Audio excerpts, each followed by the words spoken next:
Alrighty, everyone. It has been a couple of days, man. It's been Saturday.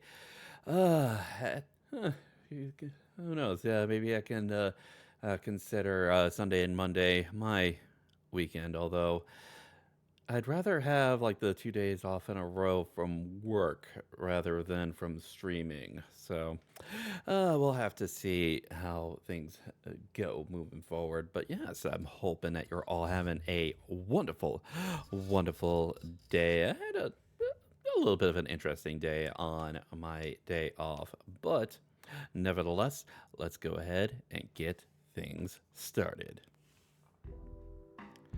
If you ever have problems with brigands, monsters, or the struggles of everyday life, I am the mercenary for the job. I am Zenny, mercenary VTuber for hire at your service. I'm hoping that you're having a wonderful day and hope you all enjoy today's stream.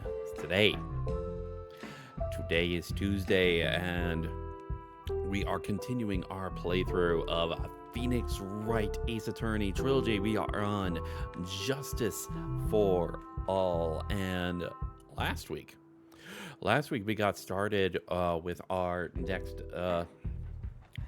trial. Started with the next case. Started with a actually, yeah, no, yeah, we. No, actually, it was 2 weeks ago that we started with the trial, but we continued the trial. We continued with the investigation and finally got into the actual sort of like first day of the actual trial itself, because we have the circus. We are defending the star hillbilly magician. I've got to double check. Just give me one moment. Just give me one moment.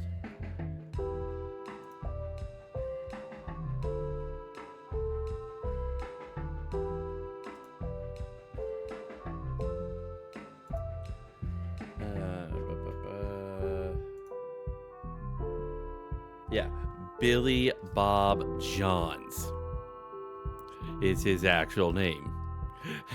AKA Maximilian Galactica. I think I'll go with Maximilian more than Billy Bob Johns.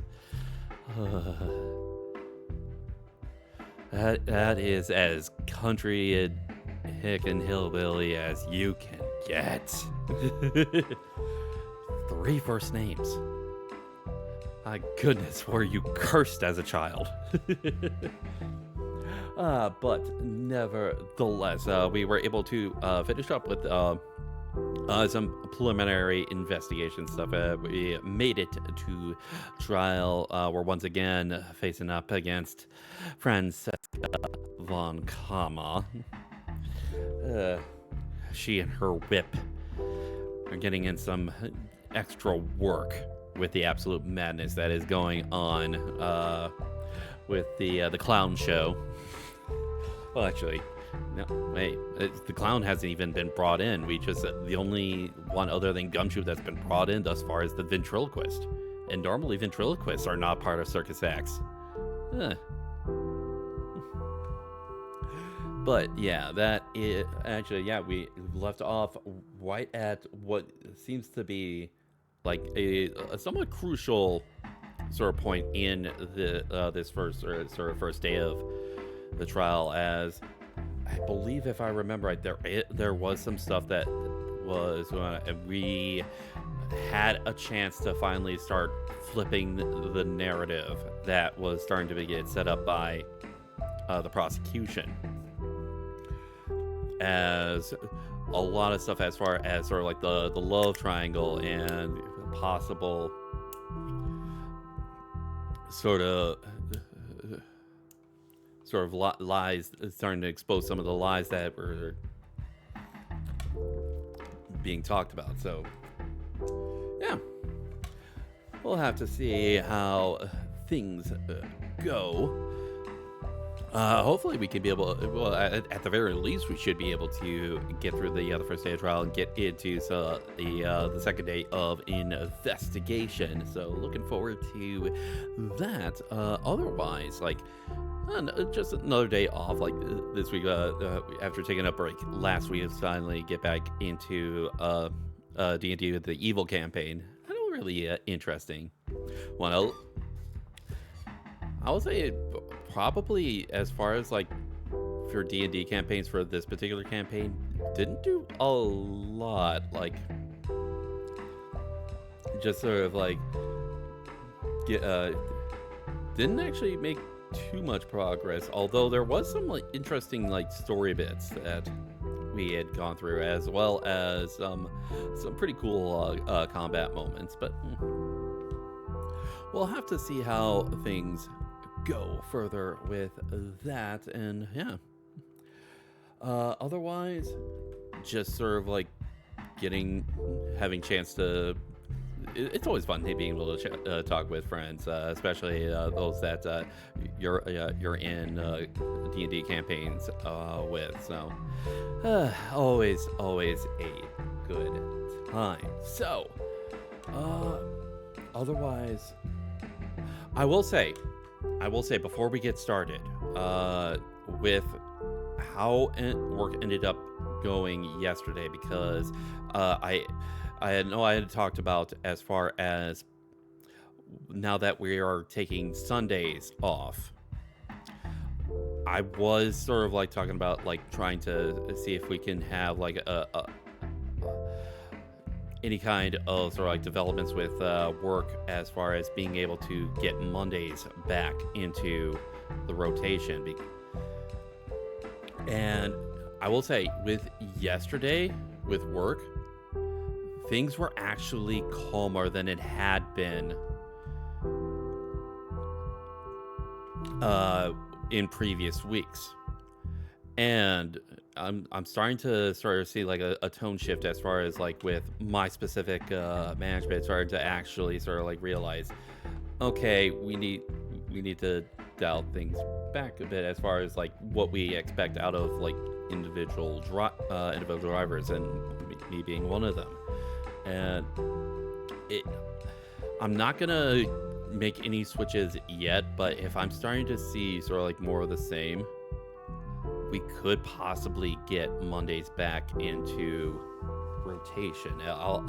It's gonna have to be a wait and see type of situation, but hopefully things that is a positive thing. I actually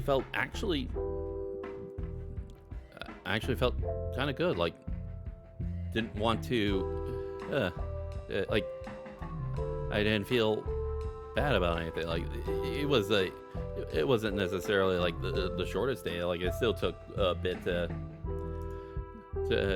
get through, but I felt good. So yeah. But nevertheless, that is the update on how things are going, and I'm hoping that you all are having a wonderful day. And yeah, let us know how you guys are doing here in the chat. Let us know. I'm hoping that you're having a wonderful day. Let's go ahead and get things started. So just give me a moment to set up.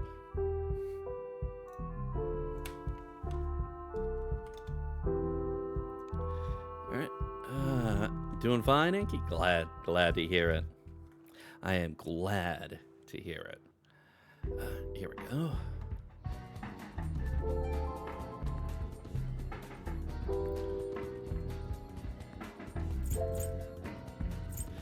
And also, another thing, Sunday, we had another one of our campaigns that I was able to get through. That was another sort of like moment where it was like, I am finally able to sort of like relax, as far as like some of the things that were going on there, and like it was a nice refresher, and be able to get back into good rhythm in that. So glad to have that as well. So yeah, let's go ahead and get right to it. All right. Okay, so I am going to have to. Let's see.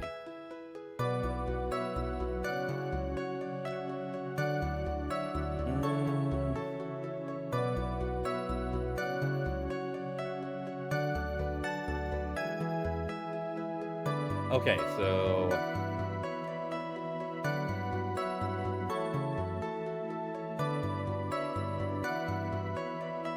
I believe yes.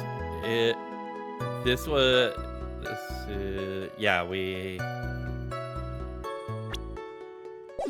this is the first time that we're going to be reading this testimony.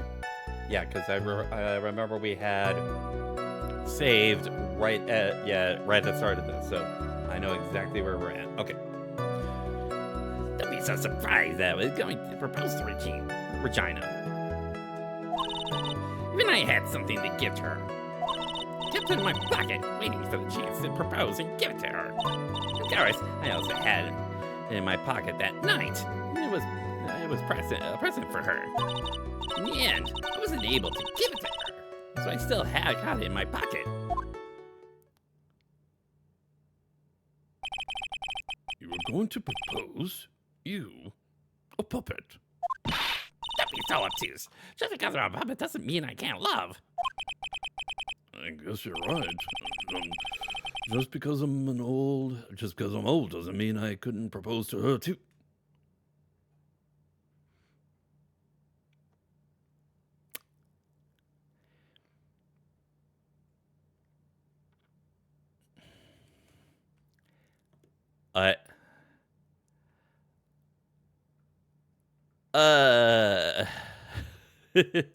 Hey, Galcian.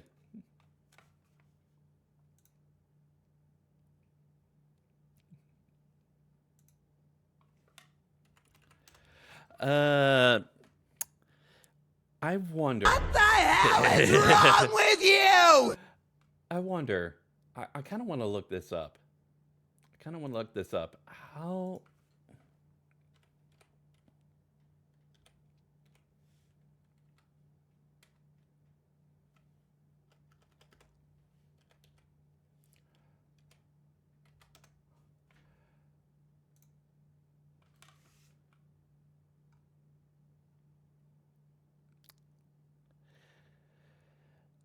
Documented age of Regina Berry at this point of the story. She is, and I quote, 16 to 17 years old.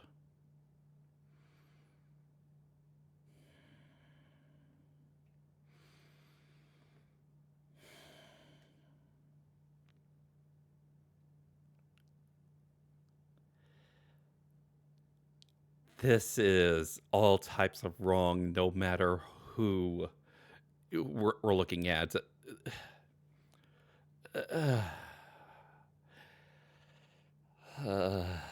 I'm not gonna touch that. No! None of that! Shame on you! Yeah.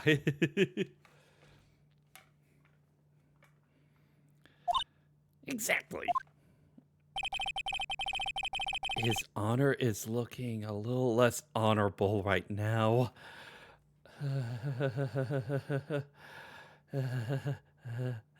Yeah. Agreed, Phoenix. Agreed. Okay, Mr. Wright, please continue with your cross-examination. What was that sigh at the end? And that's around the same age as Maya. That is around the same age as Maya. I think Maya might be a little bit older. Like, all right, we're pressing on the second stage because I'm not even gonna with all that's being revealed, not even within the actual context of the court. I don't want to assume. What is exactly you planned on giving her? You know exactly what I was going to give her, numbskull. The only thing I could find that could match my Regina's beauty. Answer his question. What is it? You're gonna die when you hear this. It's an engagement ring. Engagement ring? Wow, those two nearly fell out of their chairs. Mr. Phoenix Wright's joke has gone too far. Time for this to end right here. Francisca's whip looks like it's about to lash out at almost anything. One hit from that thing will probably shut someone up for a long time.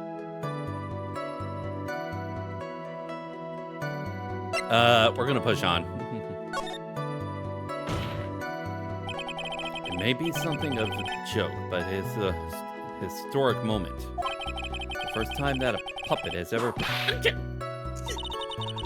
I advise you to cut this argument short. I'm going to have to agree with the defense here. Will the witness please revise their testimony? Specifically about the engagement ring. I'd like to stick to facts, not sociology. I sure do enjoy sweating the details, especially for a man in the black bathrobe.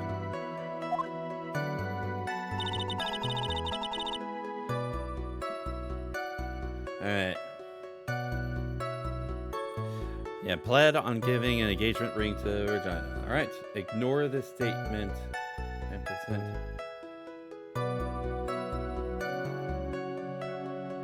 On the third floor, okay.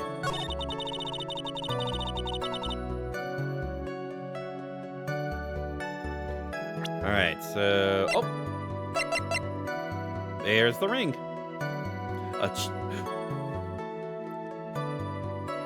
Yeah. To match her beauty. First line of description. A cheap ring. First 3 words. A cheap ring. Well, it does match to the fact that both the dummy and the ventriloquist and Ben had said that, yeah, they're not getting paid all that well compared to certain other people within the circus, so. Objection! Trillo, do you mind if I show you something? What is it? What are you talking about? Oh, looks like they're gonna double team me right now. Do you recognize this ring? Yeah, that's mine. Give it back, thief, thief. Did you just testify about this very object? I believe you said, in the end, I wasn't able to give it to her, so I still got it in my pocket. Why then do I have it right here?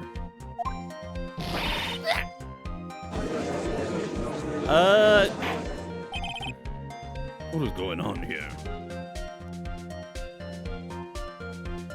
Honestly, unless he, the only way that you can spin this is that he knew that he didn't have it and tried to sort of spin it as a lie, because if he actually legitimately did not know that he no longer had the ring, yeah, that doesn't really change much of anything. But guessing that is what's being spun here, is that Trill actually knew that he no longer had the ring. What's going on here? That's Ben, say something. Don't put me on the spot like that, Trillia. I found this in Money's room.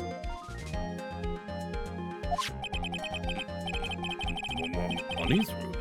You mean a room they put money, like a bank vault? No, that filthy monkey is gonna get what's going down. Mr. Quest, I prefer if you had avoided slandering innocent fiats in my court. Well, Your Honor, money is really is a monkey. In every sense of the word. Oh, I see.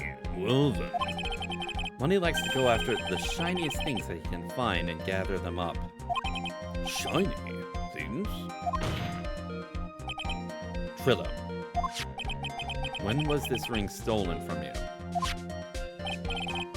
Well, I suppose it was that time, you know, that night, the night of the crime. What did you just say? Details. I need more details. Well, it was stolen right after Max showed up in the plaza. Right about when you saw the defendant walk past, correct? Well, I guess you might be able to say that. The ring might as well, could have been taken around that time.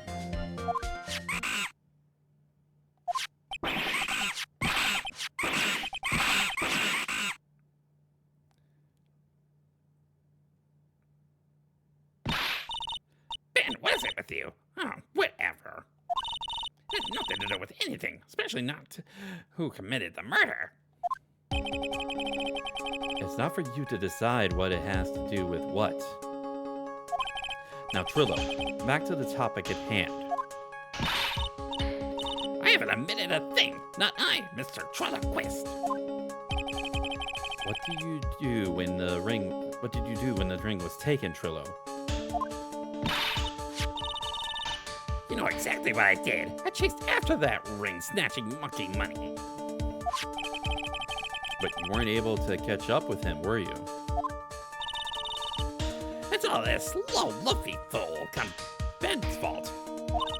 While he was fumbling his way through the snow, that dumb monkey was able to get away. It is indeed an incredible shame. Thank you very much, Saribot, for taking care of that. Well, this does indeed prove one very important point. Prove an important point? What could that possibly be?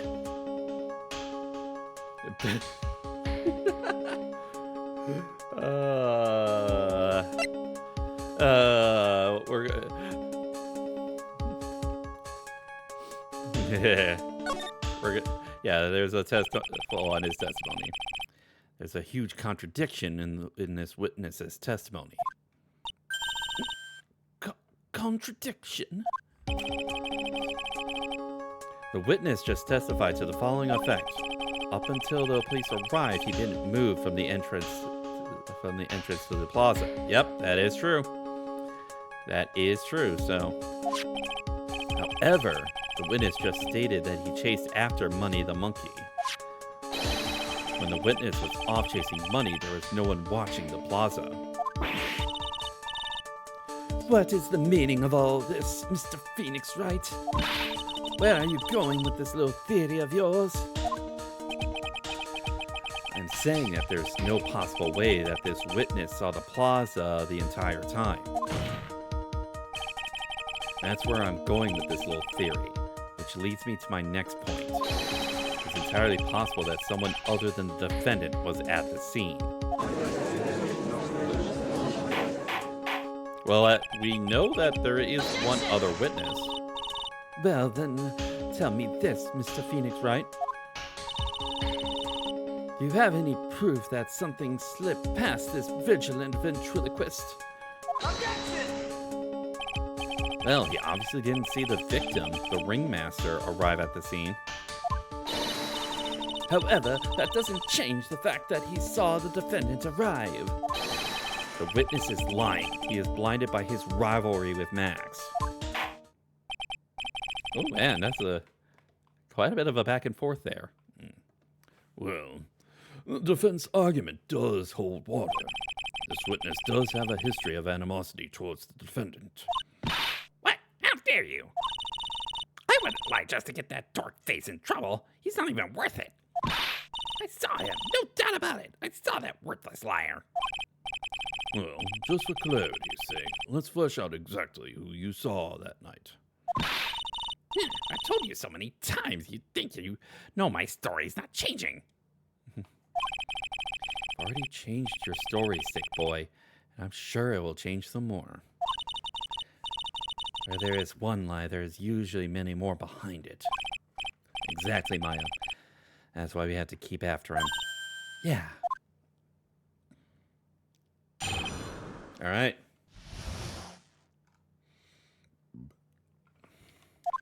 I'll give you that I was waiting for that night for Regina.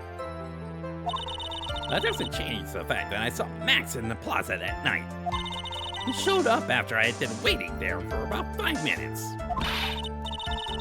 I said good evening to him, but he didn't even acknowledge my presence. I'm absolutely sure it was him. I saw Max at Galactica at the scene.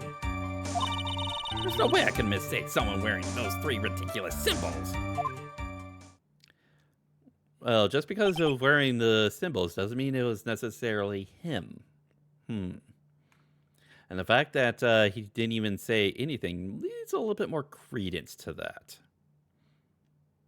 Because I'd imagine, considering what was going on between you two, I'd say Maximilian would probably still have some words if he really was there and you had said that to him. So, So that means that money didn't show up until after you saw Max? That's right.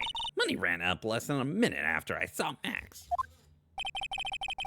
Then Money snatched the ring and you went chasing after him.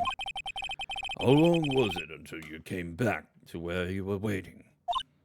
Well, let's see. I'd say about, I suppose 5 minutes, I think. So the victim could have arrived on the scene in that 5-minute stretch. Mr. Wright, please proceed with your cross-examination. All right. Okay. Hi.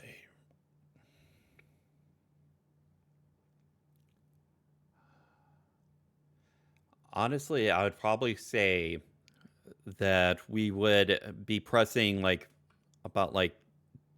around 2 or 3 statements to try and see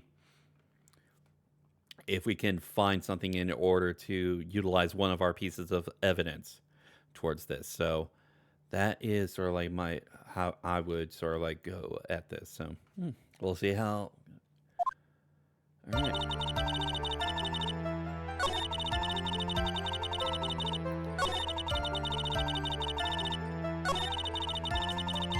All right, it's gonna ask us to press here. So you testified that you said good evening to Max that night. must enjoy asking incredibly obvious questions. You say good morning in the morning and good afternoon during the day, right? It was obvious that I'd say good night to someone all at night. What, Ben? You got something to add? Let me guess. That's not it, Trillo. You say good evening at night. I'm sorry, Trillo. Mr. Quest, I'd prefer if you kept your ventriloquist act outside the courtroom. Impossible. A performer lives and breathes his performances. You should know better. There's got to be something wrong with this bit of testimony.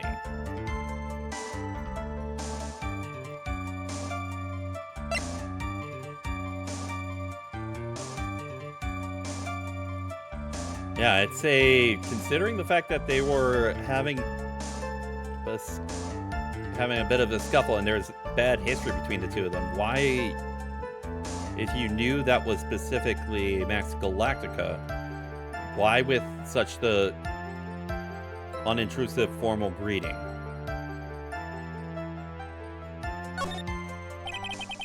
Is that a bit strange to you? What do you mean?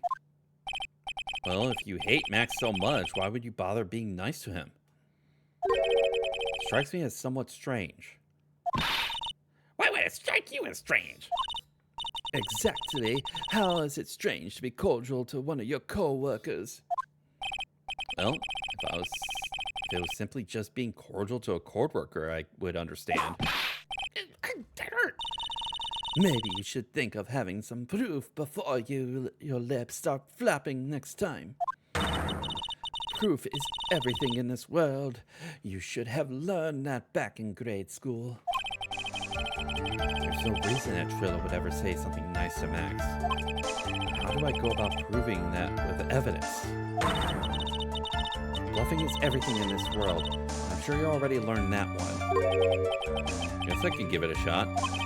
The witness will resume his testimony.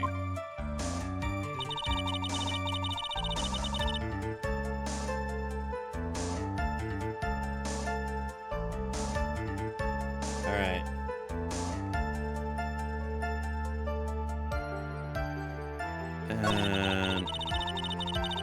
Yeah, I would say, yeah, this is probably one of the ones that I would wanted to press the most, and that's what exactly we can do. Those three ridiculous symbols, huh? Out of curiosity, exactly how many times have you asked that question by now? If you're gonna ask again, I'll answer with the chorus. Everyone come together now. Yep. Silk hat, cloaks, Wright roses. Thank you very much. Maya, you didn't have to join in, did you? But it's fun shouting with everyone else. There has to be a hole in his testimony somewhere. I agree, but do we have the proof to make something stick? All we can do is try, right, Nick? Gotta have something that will prove useful. Alright, time to go to work. Alright. Alright, time to start presenting. Alright, so to the fourth one.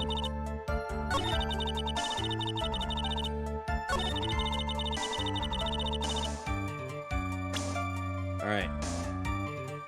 Yep.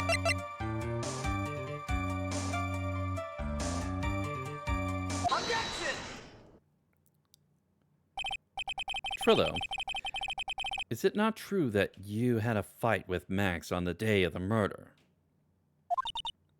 A fight? A fight over Regina, to be exact. It wasn't that big of a deal. It was just an argument, a disagreement at most.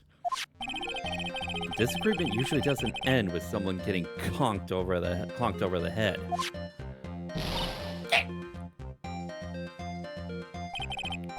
That morning, Ben got clobbered over the head by Max, didn't he?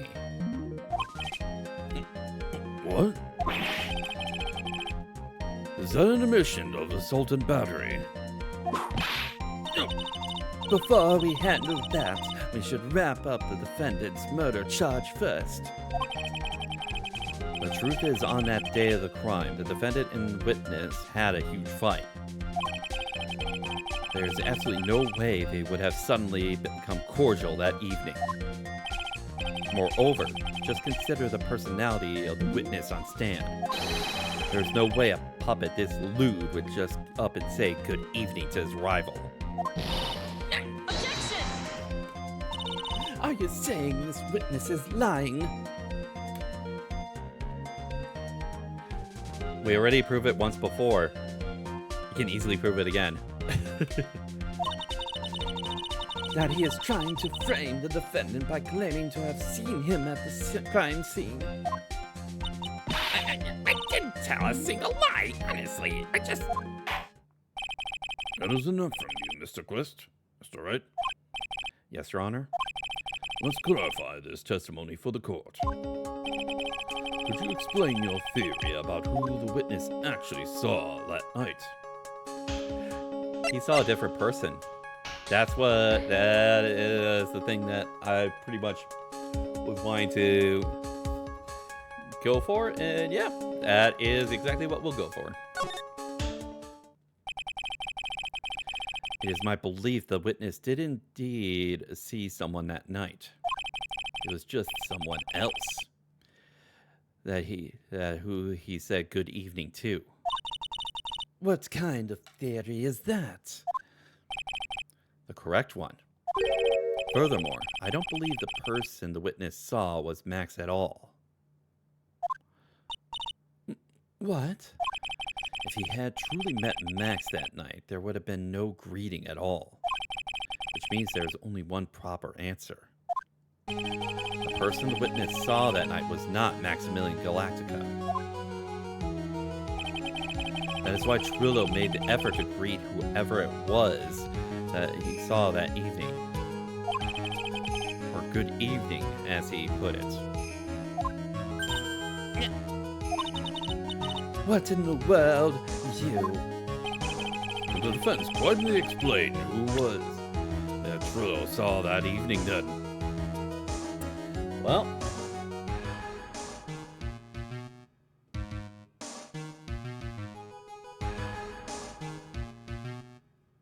huh.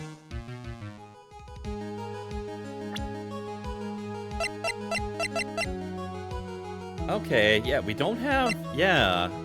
The person that I would have thought of, we actually don't have the profile for them yet. So yeah, the guy is telling me that, yeah, okay.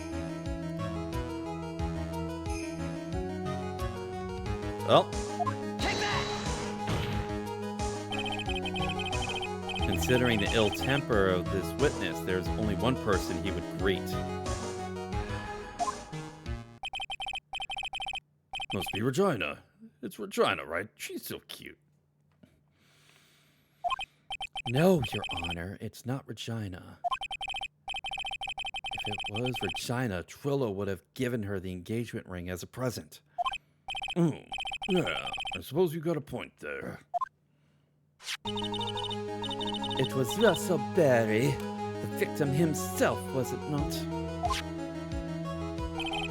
You are correct. It was indeed Russell Berry.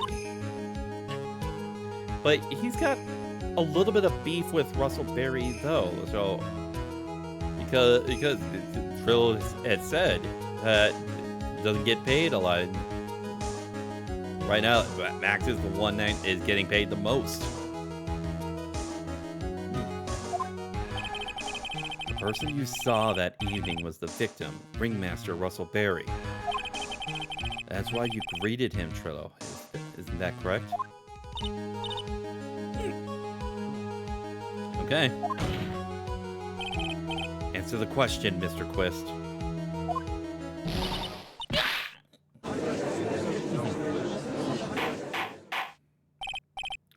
Order. How do you respond to this? Wait a second. Well, at first I thought it was the old man. But once I got a better look at him, it was obviously Maximilian Galactica.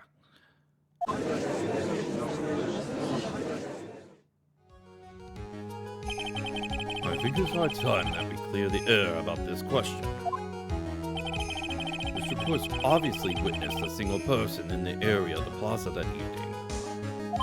The problem is identifying exactly who that person was. Was it Maximilian Galactica? Or was it the ringmaster, Mr. Russell Berry?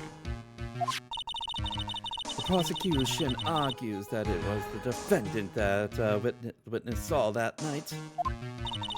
The witness has clearly stated that he saw the defendant's three symbols. Three symbols? Alright, that's getting old. Come on, man. Gotta remember them by now.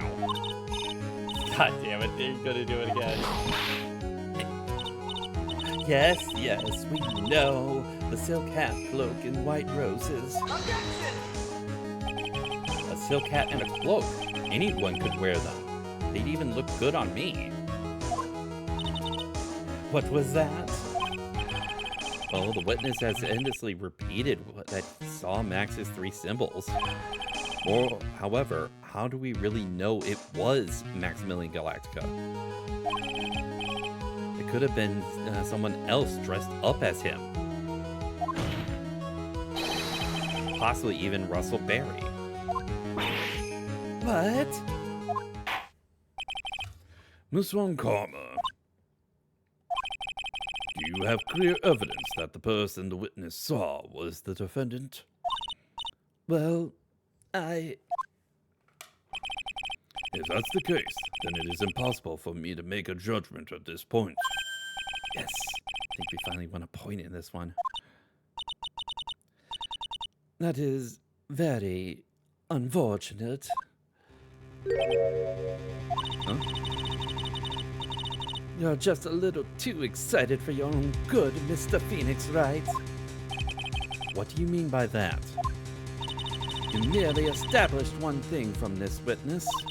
You established that this witness saw one person in the plaza that night. I applaud you on your effort, but What? who that person was can only be answered by the next witness. There we go. I figured that the clown was going to be coming up next. Yep.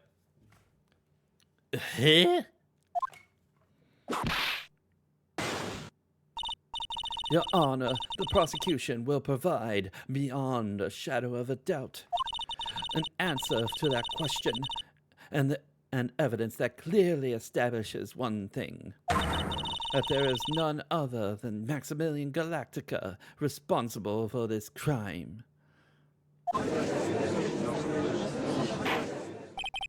Very well. The court will take a 10-minute recess.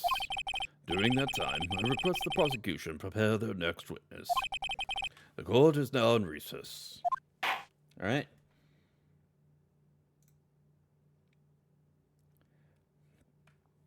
We'll go from the ventriloquist to the clown.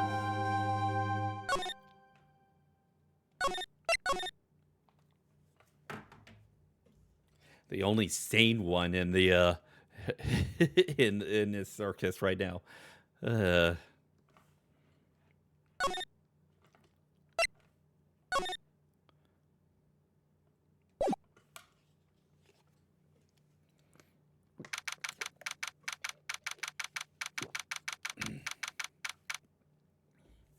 right. Sweetie, you have to believe me. I can go anywhere near that crime scene. So then, where were you when the murder took? He's been saying he was back in the ringmaster's office. We talked about it yesterday, remember? I was in the ringmaster's room. And while you were there, it was the ringmaster who left the room, right? Oh, while you were there, it was the ringmaster who left the room, right? Exactly. He told me to wait in the room because he would be right back. Yeah, I kind of find it hard to believe that the ringmaster himself would actually be wearing Maximilian, those particular items of Maximilian's getup in that situation. So that's why I was sort of like questioning as far as what the guide was showing, but I think that was more so because of the fact that who actually was wearing that hasn't been discovered yet, and thus we don't have their profile. Hey Glenn, how's it going? Why do none of these crime scenes have fucking security cameras? So many keys. Oh, we did deal with a few security cameras in the first game with the Steel Samurai case. But none actually showing the actual crime scene of itself. And we also had the security, actually, well, yeah, it's like, we've had, actually, yeah, that has what is sort of like the theme with the very first game. We have security camera footage for 2 of those guys. We also had the detective murder. But the security camera was at the security room, not the actual locker where a crime took place. Where the crime took place, I should say, specifically.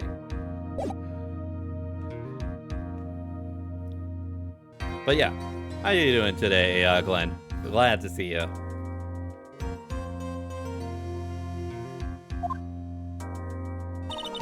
That's when the ringmaster headed to the scene of crime, right? That's that's what it seems like. But the ringmaster must have been wearing Mask's costume, right? Oh, sweetie, I just remembered. I went straight to the ringmaster's room still dressed in my stage clothes. But when I got there, I went ahead and took the costume off. Ah. Yep. Yeah, absolutely. Yeah. Yeah,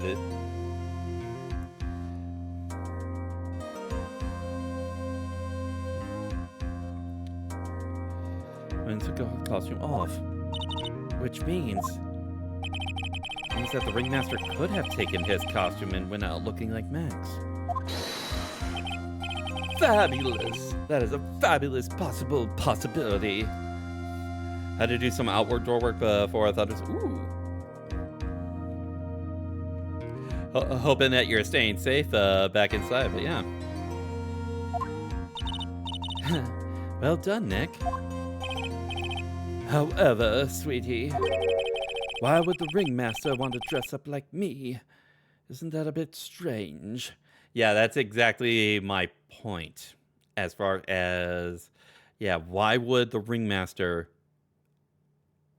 take specifically Max's stuff to look like him? Like the...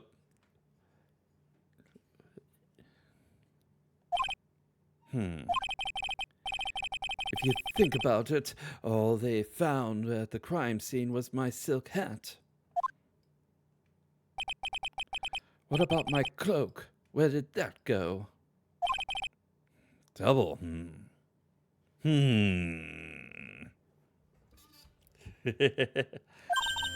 Wow, Max, I never thought of that. You should be a detective or something. Well, I was never quite sure what to be when I grew up. Magician or president?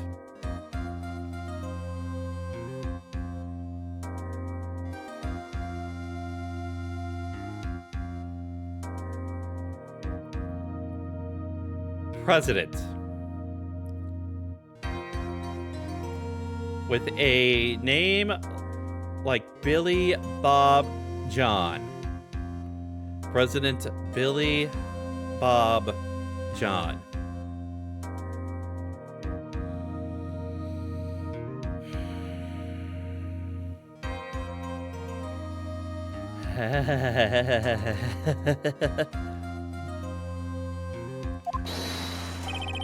You have no idea how hard it was to make a decision. That's really cool. Although I will say, like, there has been a history of attorneys, whether they're prosecution or defense, that have made it to be presidents. Man, look at Abe Lincoln. Fabulous. Oh, fabulous. This mystery keeps getting deeper. All right. Wait, never mind. Hardly anyone is seriously the normal.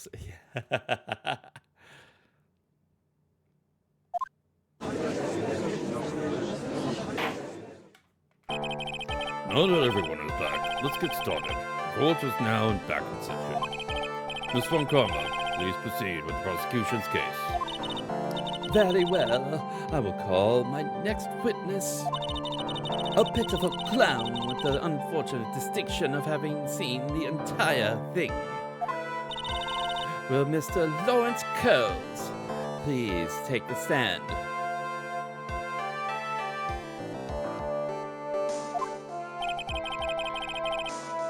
Why did she just call him pitiful clown?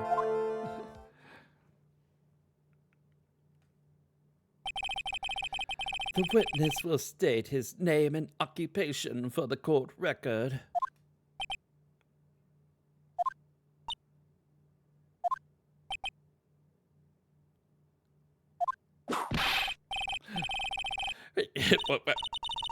Wait. Was that a only saw the first 3 words of that. Was that a Prince of Bel-Air reference there. Was that a Fresh Prince of Bel-Air reference? God damn it. Oh, wow. I think it might have been.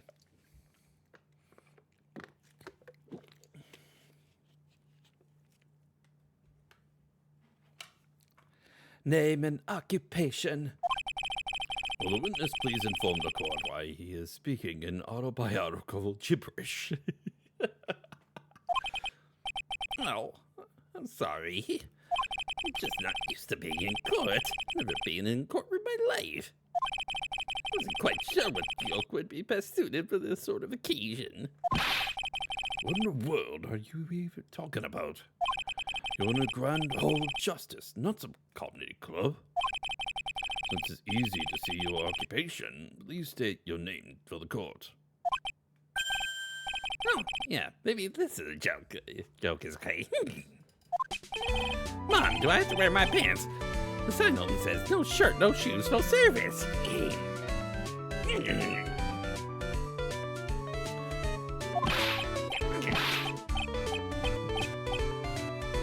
And I half expected a whip to instantly get him in the middle of that laugh, but where's the alternate universe portal?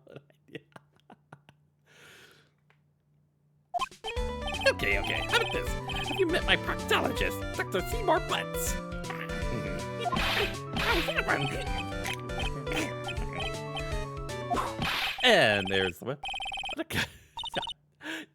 And it continued. It continued. The Fresh Prince of Bel-Air reference. God damn it. Your name.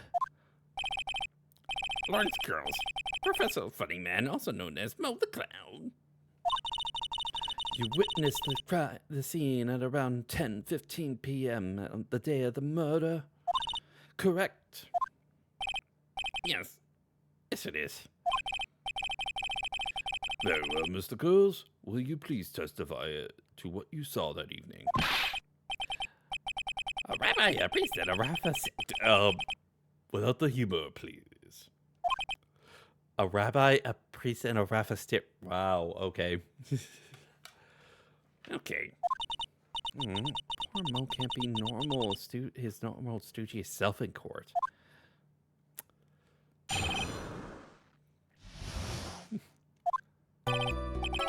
I know. I'm not the greatest comedian in the world. I've been able to make people laugh for 10 years.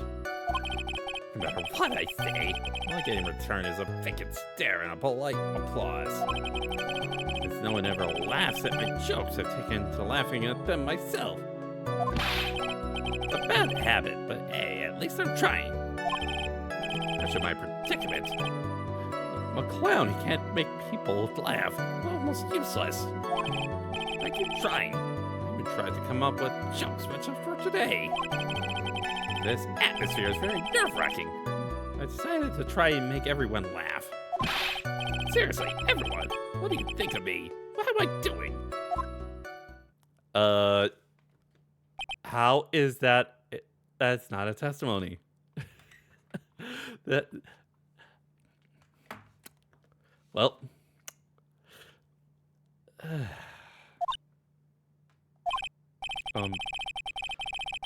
Aren't we the ones supposed to be asking the questions here? Witness.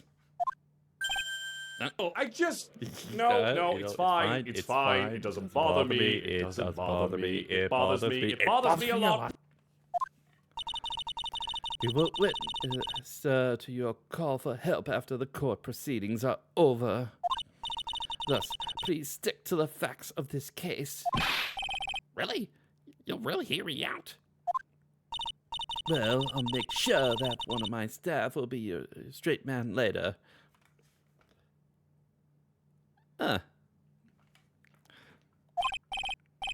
Thank you. Get away. Poor Gumshoe. God damn it.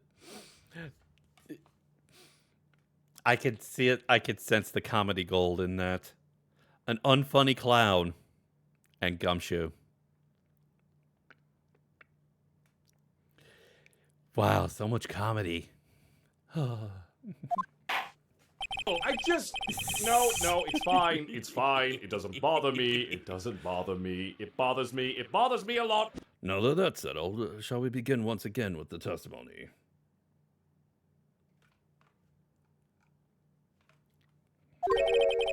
Of course we can. I'll talk as long as you want.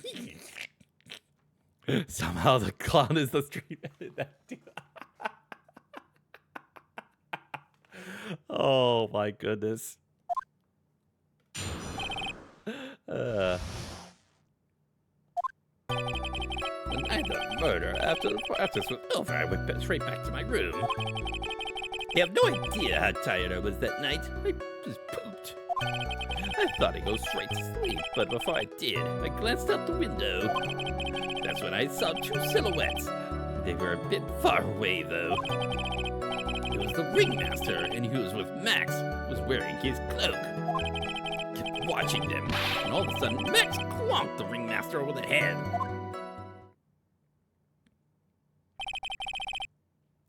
That is very interesting. If this eyewitness account is to be believed, I have enough to pass judgment right now. Of course you can. There is no way that this account can be criticized. However, the witness isn't a bit, how do you say, of kilter. Almost like he has some sort of atmosphere of guilt surrounding him.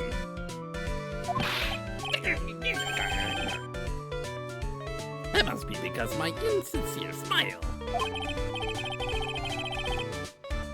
Mr. Wright, will you please begin the defense's cross-examination? Yes, Your Honor. Nick, you gotta find some sort of contradiction in his testimony. I know that. Mr. Wright, Your Honor? I'm afraid if you push this witness too far, it will bring disaster upon the court. Thus, I sincerely hope you are not going to engage in pointless saber babbling.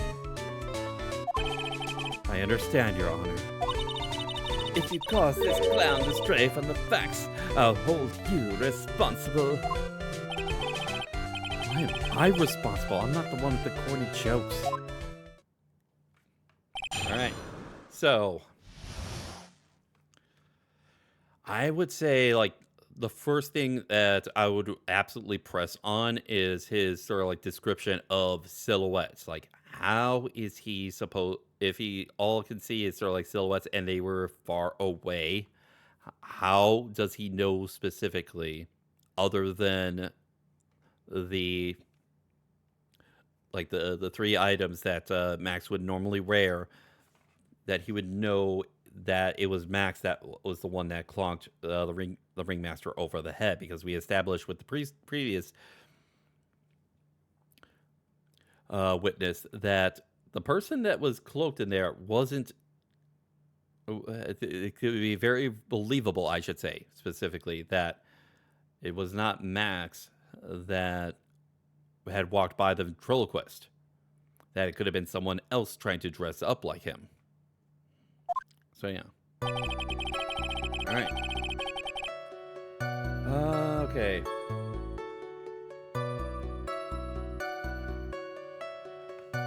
Okay.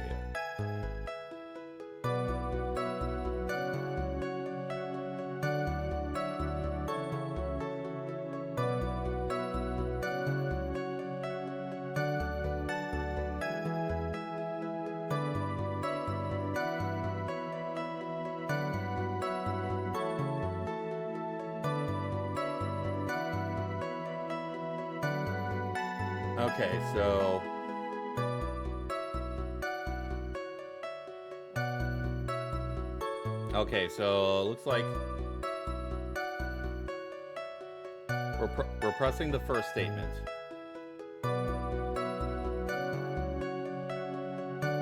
We're not pressing the second statement, and we're not pressing the sixth statement. Or at least not yet.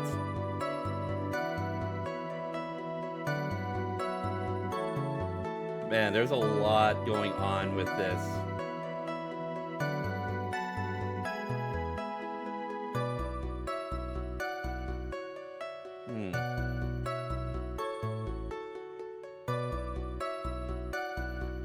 Okay, yeah, there's a lot that as far as like what not to do. So okay, so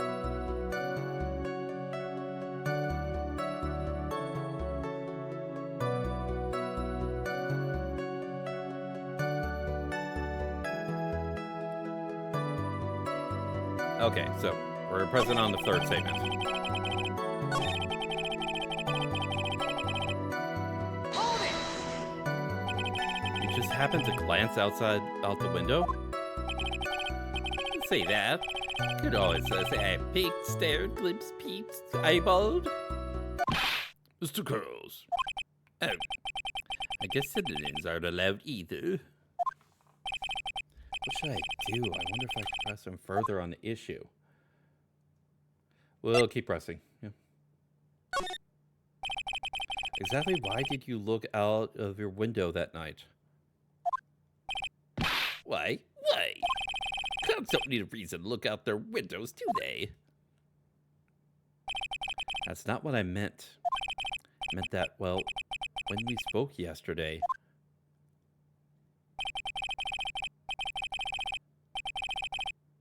Yeah, he did say that. He did say that.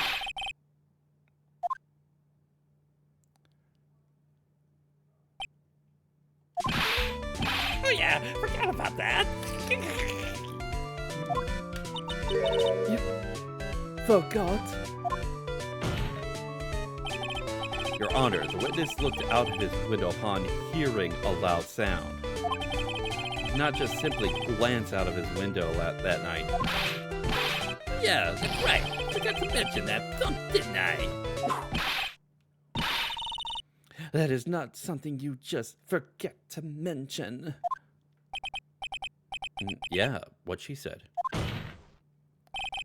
I believe it would be best if Mo were to revise his testimony.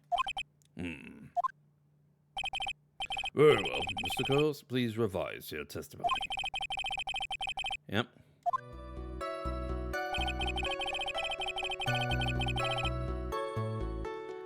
Yep. All right.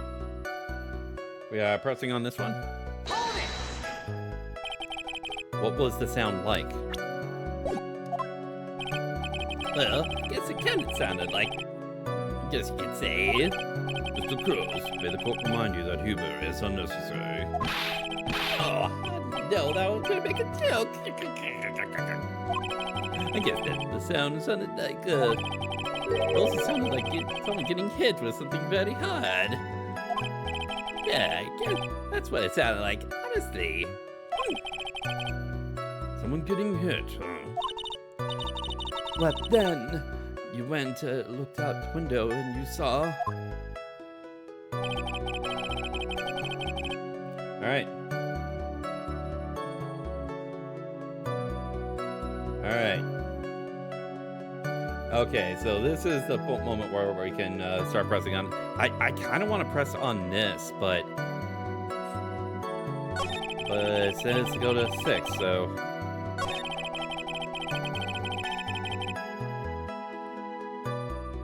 I'd probably say, yeah, it's the fact that he mentions Max specifically by name. Yeah, I think that more covers what's gonna be questioning about how did he know it was Max specifically when you're saying that was a silhouette before. As well as the fact that you said the ringmaster got clonked over the head? Yes, I did. The climax of my story. It really does enjoy completely random non sequitur. What would you say if the victim was struck with? You mean the weapon? I have no idea. The weapon was found at the murder scene, right? It's not what I meant. You did say you did see everything, didn't you? Well, yeah, I suppose I did. Wait, no I didn't. I didn't see a weapon. Mo, Did you or did you not see the crime of the murder committed that night? Objection! I will not permit you to harass my witness in this manner. You'd better have an excellent reason for attacking this poor clown. Because if you don't, you know what is waiting for you. A nice penalty. Isn't this a bit melodramatic? So what will it be then, Mr. Phoenix Wright? Do you have any clear basis to believe that my witness did not see the crime? Yes, we do. He just admitted to it. I've got a great reason to make my claim. And I suppose you'll be telling us all that great reason? Of course I will. The reason is the witness's very own testimony. What is the meaning of that, Mr. Wright? Mo said that he heard a sound like a thump of someone getting hit. He did say that. However, Mo just stated the following under oath.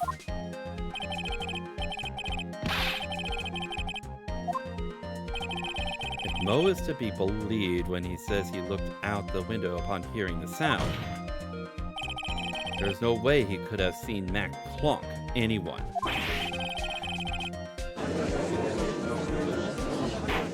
He continued with the... God damn it. Mr. Curls, how do you respond to Mr. Wright's assessment?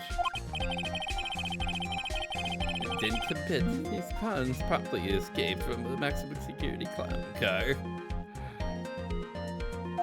Mr. Curls, are you reciting the CT theme to anger this court? No. I'm just stalling for time while I jog my memory. Great job, man. These type of witnesses always seem to have selective memory. Just have to peel back the layers of the clown makeup to find the truth. You're back from your jog? Well, it pretty much happened the way I said. Pretty much? When I looked out my window that night, the ringmaster was already face down in the snow. The prosecution helped me fill in the gaps of my statement. For karma. Tampering with the witnesses again.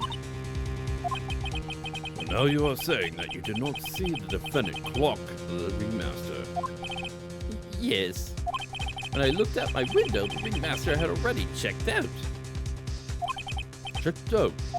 Yep, he was on permanent vacation, as they say. Mr. Curls, Your Honor? you did not witness the actual crime. However, you still say you saw the criminal, correct? Yes, exactly. Ringmaster was slumped over and I saw someone's silhouette next to him. Very well. Then please testify to this silhouette you saw. I expect the truth.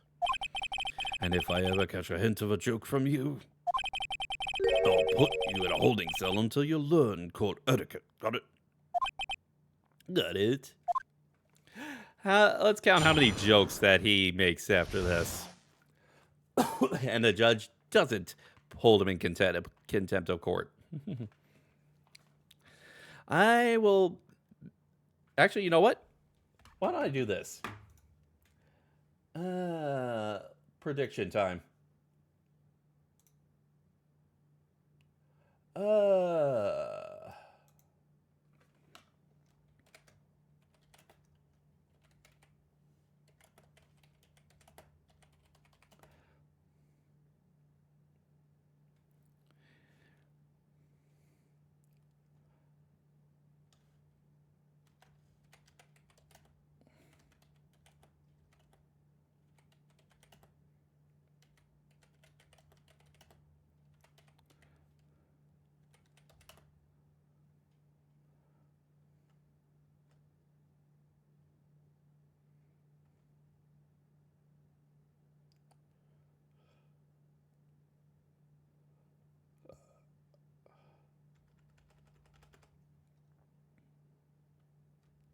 I can't do a long question. So, let's do.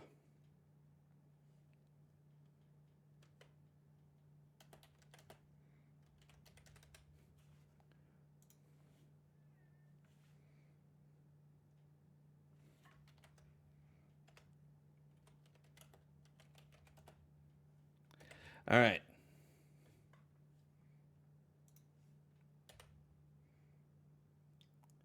All right. Prediction time. There we go. How many times are we going to see jokes coming out of this clown after that warning?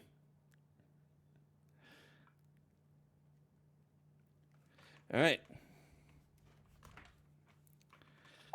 It was a bit far away. That shadow could have only belonged to Max. There's no doubting it, especially since I saw his uppity symbols. His silk hat, that black coat, and well, there. His face was silhouetted, but there's still no doubt it was him. His cloak was fluttering in the wind, so I really couldn't see what he was carrying. Oh. It does seem as if the defendant was at the scene of the crime. It took the clown long enough to get his facts straight.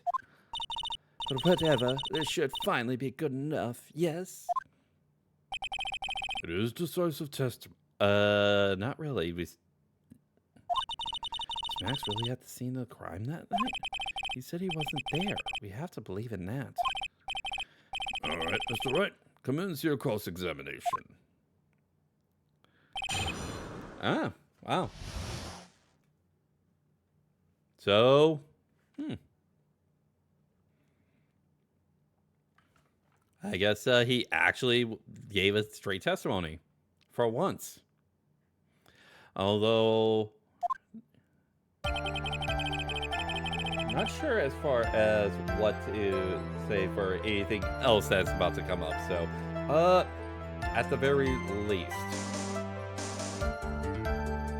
at this particular moment, I'd say once again, so like a lot of like pressing to see if there's like opportunities to present specific kinds of evidence. Oh.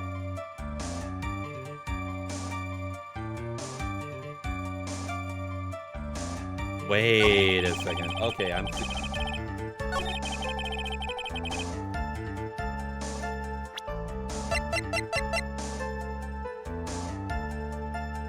Alright, here we go.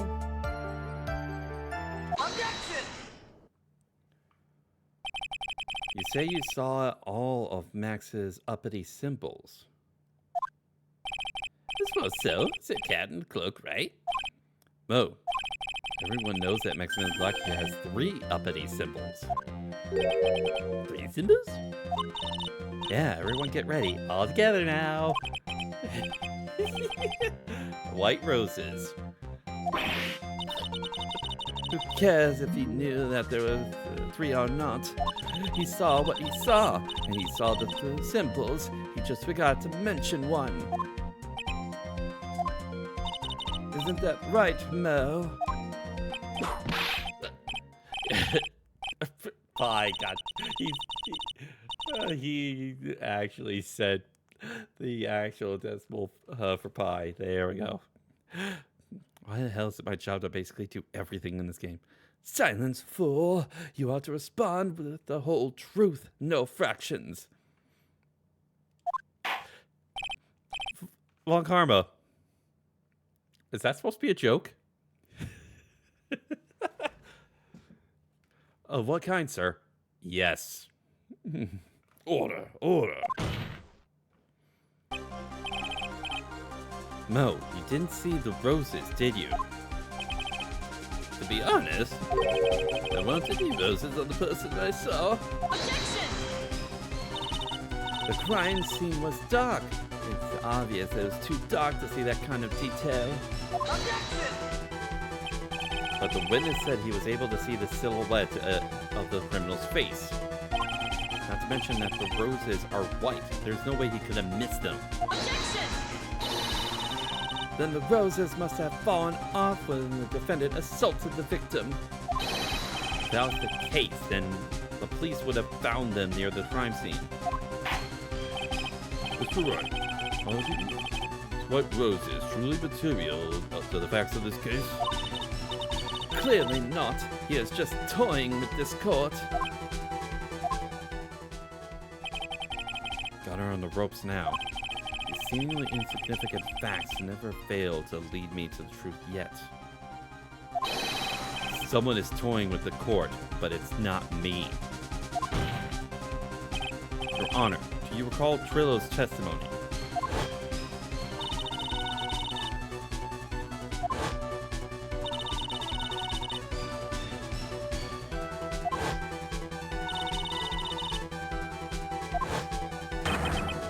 Trillo saw them all. Trillo saw all 3 of Max's symbols. However, this witness claims that there was no white roses on the person he saw. There is absolutely no doubt that this is a contradiction.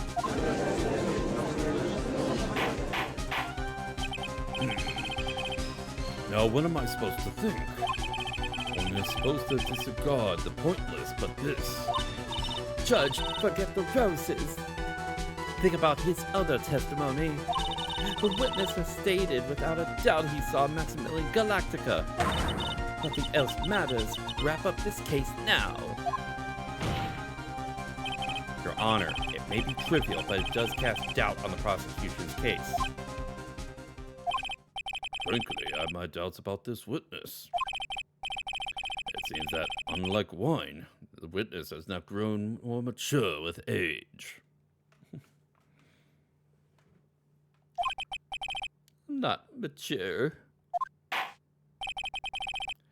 I've come to a conclusion. I'm 99% certain that this witness saw the defendant. However, my remaining 1% of doubt is quite reasonable. Which means that for my peace of mind, I'm going to have to request a bit more testimony. But If there are no contradictions in this next statement, I'm prepared to issue a ruling. ruling. Yeah, this is your last chance. Alright. Alright, Silhouette Part 2. There's no doubt in my mind that there were no white roses on that night. However, all the other symbols were there. I'm equally sure of that. Especially the silk hat. There's no way I could forget seeing the decorations on it. He was wearing it the entire time he was on the scene. Mr. Wright, you've got one last chance at this. Just one chance. Do not allow even the slightest hint of badgering against this witness. You're going to prove me that there is a contradiction with Mr. Curl's statement. But at least got a shred of evidence to back up your accusations. I got one single shot this. Gotta be careful. I understand, Your Honor. One chance is all I will need. Okay. Yeah, we have the silk hat. So, yeah, I'd say we present this as a contradiction to what he said on the fourth statement, on the very last statement on that. That's at very least one thing I can do with that.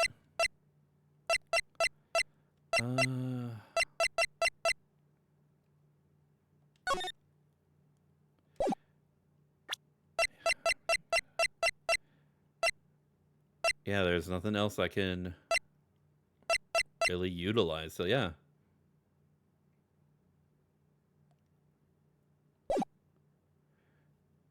Yep, and that's exactly what it's gonna say. Yep.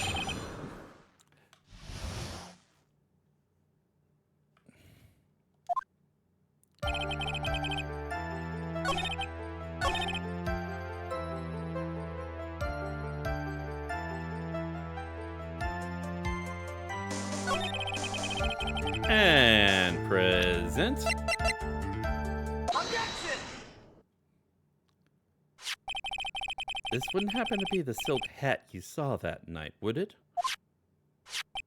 Yep, that's it. That's the hat he was wearing that night. No question in your mind? Exactly. How could one mistake a thing like that? I see. Is there some sort of problem, Mr. Wright? Miss Von Karma. Where exactly was the skilled hat found? Must you always ask these questions? It was found at the crime scene. Crime scene? That means... The silk hat fell off at the crime scene. However, the witness clearly testified to the contrary. The witness stated that he was wearing it the entire time he was on the scene.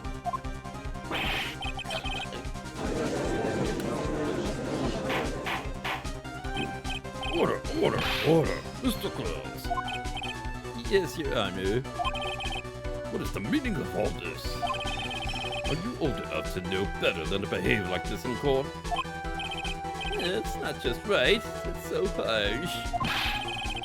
What's not right here is your eyesight and your memory, amongst other things.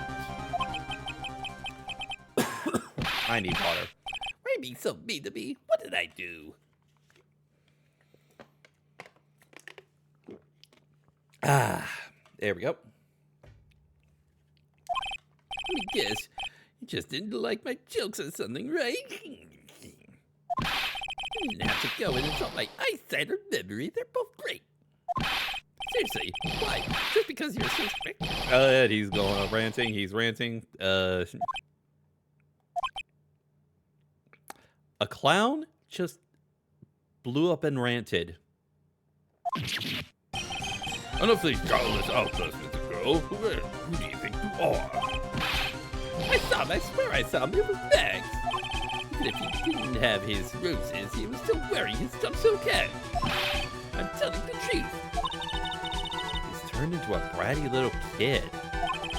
It's pitiful, isn't it? I left the scene wearing that dumb silk hat. He was there. He left the scene? What's the matter, Nick? Has anyone seen a giant mech? I personally have not seen one. You might have to go to Japan for that. There's something I've been mulling over for a while now.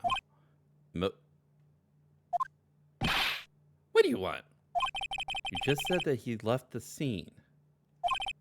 Exactly, how did the murderer leave the scene of the crime? What? He went... What do you mean? How did he leave the scene? You can't ask me that. Objection! Mr. Phoenix Wright is badgering the witness, Your Honor. Objection! This witness's testimony is so full of holes, Miss Von Karma's protest is useless. You've got a point. Let's hear what the witness has to say on this matter. Is it all right with you, little guy? Don't talk to me like I'm a little baby. Besides, what kind of stupid question is how did you leave the crime scene? The answer is obvious. You just turned around and walked away. That's what I expected you to say. I'm sure that's how it happened. Are you sure that's how it happened? Say what? I'm not sure exactly where you're going with this. Lawyers nowadays sure do love to harp on the smallest things. Do you have any proof to counter this story as to how the criminal left this? Yes, the crime photo. There's only footprints leading towards the books, not going from them. Take that!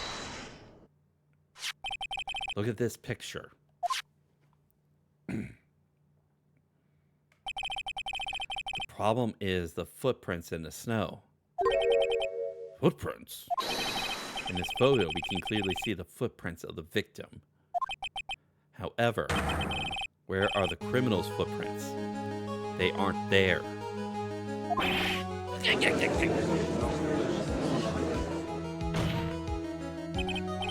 So, Mo, exactly how did the criminal escape the scene? Your Honor, this witness has already proven his testimony is completely unreliable. I move to strike all his witnesses' testimony from the court record. I agree. This clown's testimony is as rickety as the clown card came to court in. Wait just a second. You guys can't just ignore everything I said. Fine, I'll tell you the truth this time. You wait a second. I think you said more than enough for today. I'm sick and tired of listening to you anyways. I'll give you the real deal this time, I swear. I don't know why, but I get the feeling things are gonna get worse before they get better. Mr. Lawrence Curls, Yes? the testimony you've provided up until now has been false? It hasn't been false. I haven't lied. It's just what? It's just I was a bit confused about the bit of the criminal leaving the scene. Especially since Von Karma and her whip told me not to talk about what I really saw.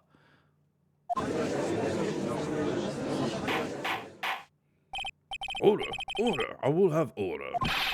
Francesca Von Karma, how could you? Oh, Franziska Von Karma, how could you? Your Honor, if you had heard the truth from this witness, you would have exactly the same opinion as I have. What opinion is that? It's not funny. That's enough out of you. I'm gonna listen to what he has to say. Now then, let's hear the truth about what you have to say. What you say you saw, Mr. Curls. I'm not gonna believe this, but it's all true, I'll tell you. Try not to waste our time with your idiotic drivel.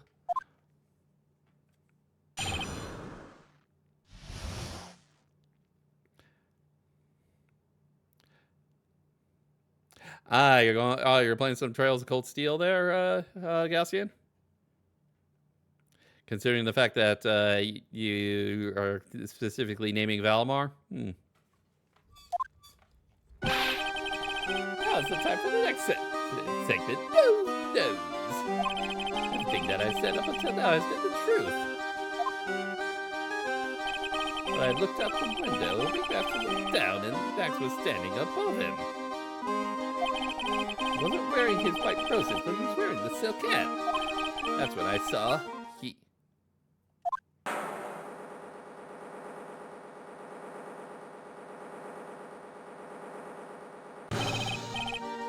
This is the truth now. Get ready for it. He flew. He jumped up and flew through the air. He flew right off and disappeared into the darkness. Cold Steel 3. Ah, nice. That's why there was no footprints. It's like people don't leave footprints.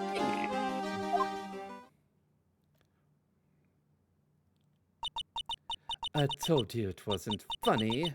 Do you believe me now?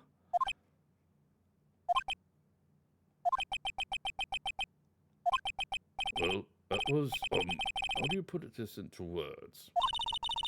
Maximilian Galactica is a world-class magician.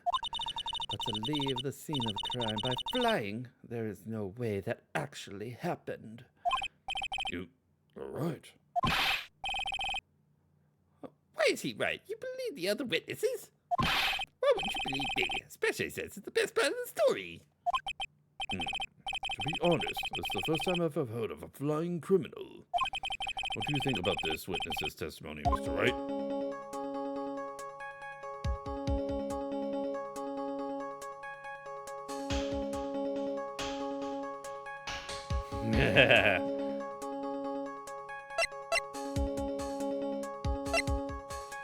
I will say, for the sake of what I would probably try to argue, even though this might be sort of like a damning way to start this, I say he's telling the truth. Because if we're we're on sort of like the lead of someone's trying to specifically frame Maximilian, he does have his little like flying act. So, what's sort of like the best way to make someone believe that it is Max that killed the ringmaster, even though that all the people seeing are is just a silhouette? Find some way to replicate his act after committing the crime. What he said just now is so strange. I don't think he would have made it up. Which means that he's telling the truth? That's what I think. Nick, wait. That means that Max actually used magic. Max, you're right. Only a foolish-looking fool could be fooled by such a foolish. Sorry, gotta repeat this. Only a foolish-looking fool could be fooled by such a foolish dream. Don't be ridiculous. Magic does not exist.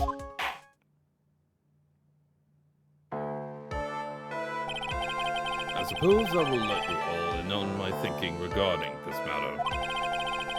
The criminal disappeared into the sky. I'd love to believe that. I just can't wrap my head around how that could actually happen. You imbecile. You disregard a need for proof, Miss Von Kramer's case is sound. However, I've got the feeling that this case is in dire need of more investigation. Thus, I will conclude today's proceedings at this point. It is an undisputed fact that the criminal left no footprints at the scene. Tomorrow, I want us to find out the reason behind this mystery of mysteries.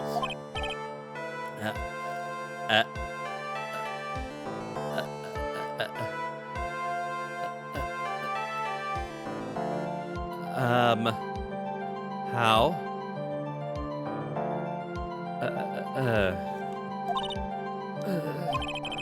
I believe that is enough for today. Court is adjourned. All right.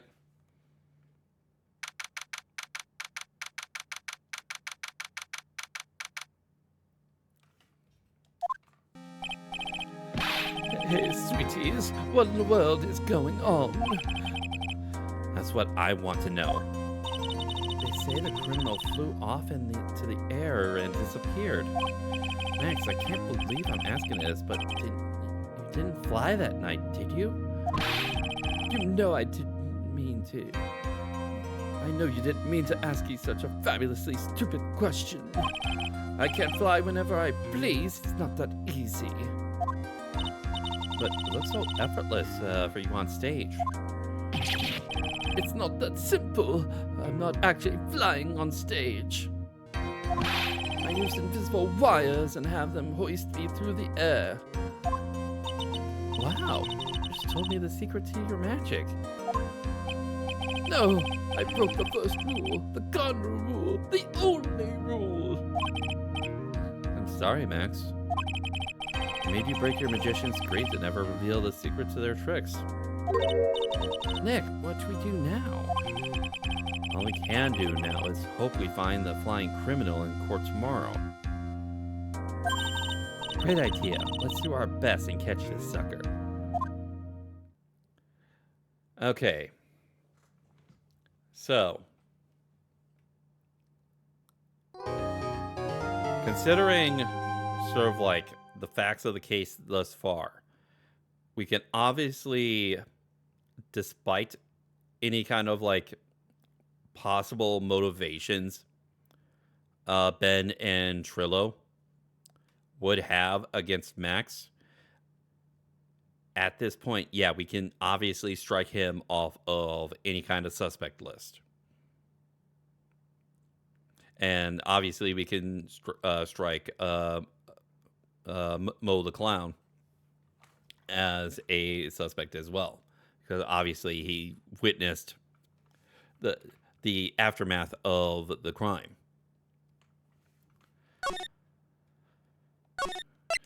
So obviously then Regina is not one of them because she would have no motivation. So whoever it is someone we have yet to specifically meet. And I have an idea, considering the fact that we may not have met them yet. We have met someone, or at least something, in connection with this person I have in mind. But we'll have to see as things sort of go along. That's sort of like my theory at this point. So, all right.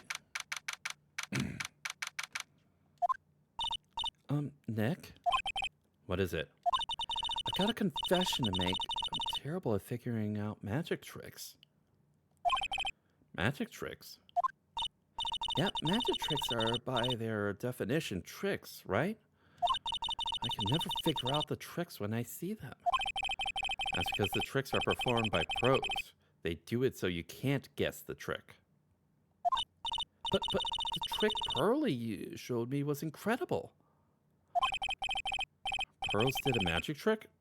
What kind of trick was it? Let's see. It looked like she pulled the end of her own thumb.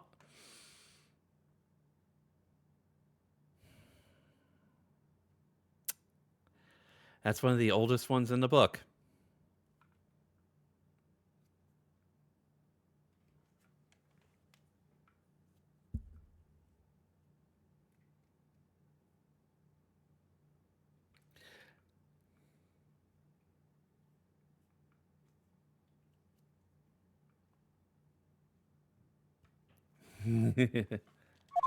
I was practicing on my own. You couldn't see me because obviously my hands. I'm waving my hands right in front of the camera. No tracking of hands. But first she put her right thumb in next to her left hand, then just separated. She could move it up and down and everything. It was incredible. Really? Was it kind of like this? What? How did you do that, Nick? You're like a real magician. See, this is why I can't just figure out magic. I'm no good at it. Especially hard tricks like flying away from a scene of a murder. It'll take the fun out of magic if you keep trying to figure it out. All right.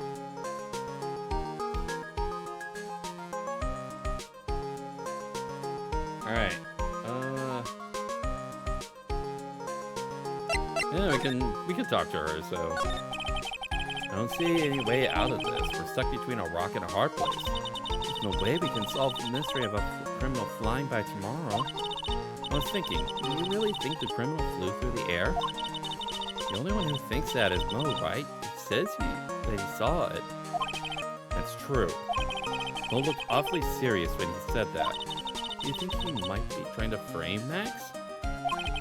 If that was it, he would have just simply said, I saw Max, and that would have been enough. Yeah, it's not the fact that Mo was trying to specifically frame Max. It was someone else that was trying to specifically frame Max. There's no reason why anyone would believe he flew. But what if the criminal really did fly? There's only one person who could do that, Max. Max. It's simply not helping my confidence here, Maya. Everyone seems to hate Max. Ben, Trillo, Mo, they all have nothing nice. Regina doesn't. That magician does seem rather full of himself, doesn't he? Especially when he says things like customers only go to the circus to see him. He even hit Ben over the head with a bottle. But what? But that doesn't seem enough to frame another person for murder. It was proven that neither Ben nor Mo lied on the stand. Maybe Ben saw the ringmaster wearing Max. Nope, it was not. But Mo clearly said he saw Max himself. Alright. To the detention center.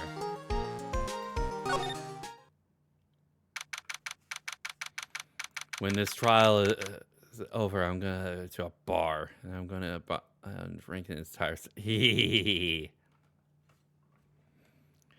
Oh, my sweeties. You mind hurrying up and getting me out of this place? We're doing our best, Max. We're just hanging there. A little while ago, some people from a local TV station came by. And since I'm a famed magician, they said, let's make you your very own TV special.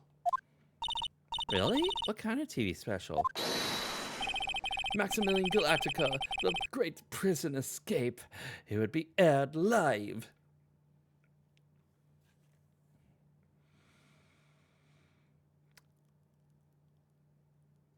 No,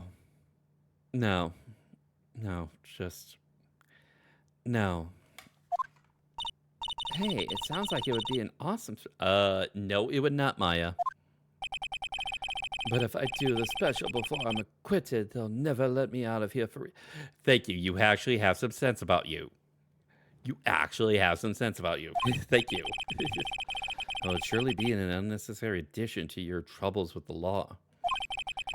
That's what I was thinking, but the production staff is already working on the show. If you don't get me out quick, I'll have no choice but to stage a real prison break. You seem awfully calm about that possibility.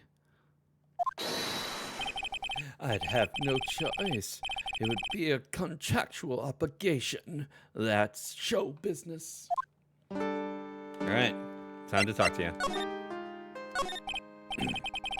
Of course, fuck my life. On the night of the crime, you didn't happen to fly off into the sky, did you? Here's how everything went down, sweetie. At the time of the murder, I was sitting in the ringmaster's. Yeah, we already know that. Not to mention, flying off into the sky is not just something I can do at will. I don't care what the stoogie clown says, it wasn't me. Max, do you mind teaching me a trick behind flying? You'll have to forgive me, sweetie. The difference between me and the cheap imitation magicians is that I keep my mouth...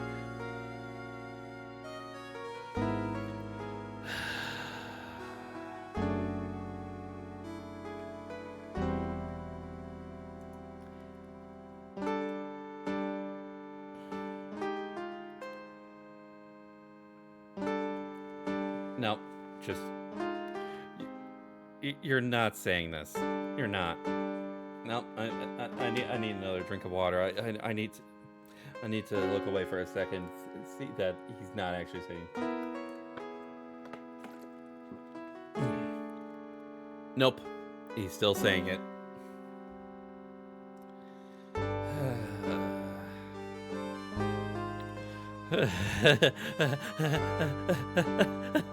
Oh, I just... No, it's fine. It's fine. It doesn't bother me. It doesn't bother me. It bothers me. It bothers me a lot. Yeah. I don't teach people tricks, but I will say this much. It's much harder than you think.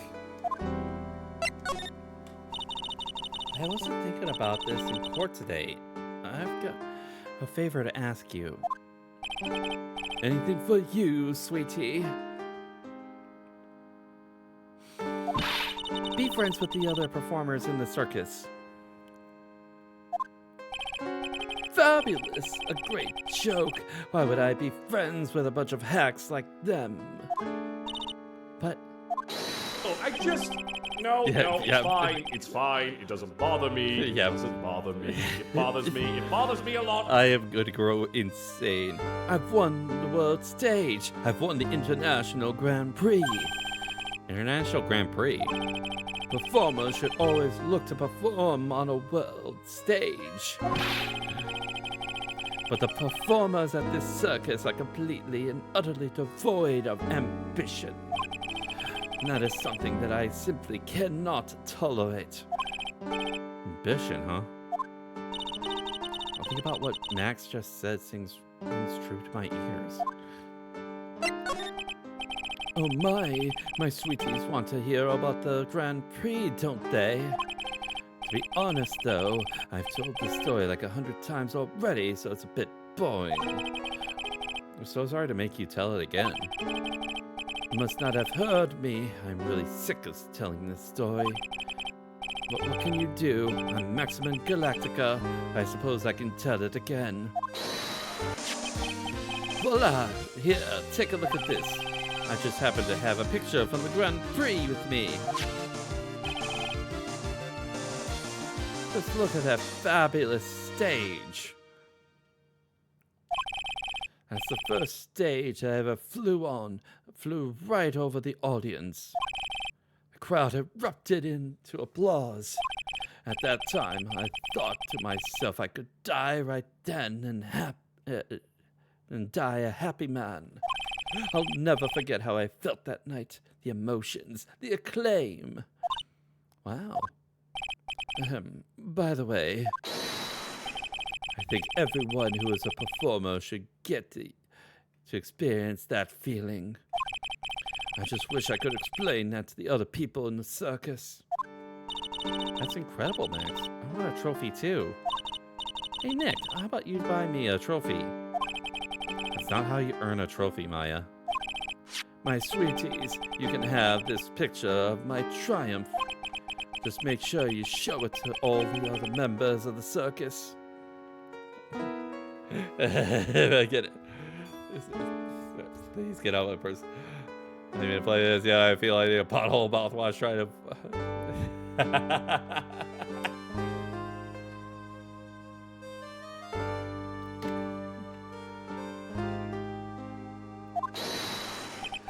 Look and learn.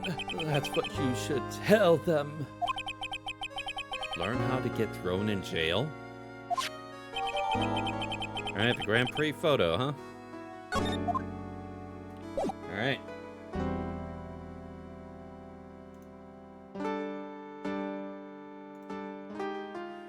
Alright, so. Time to get it moving to the circus entrance.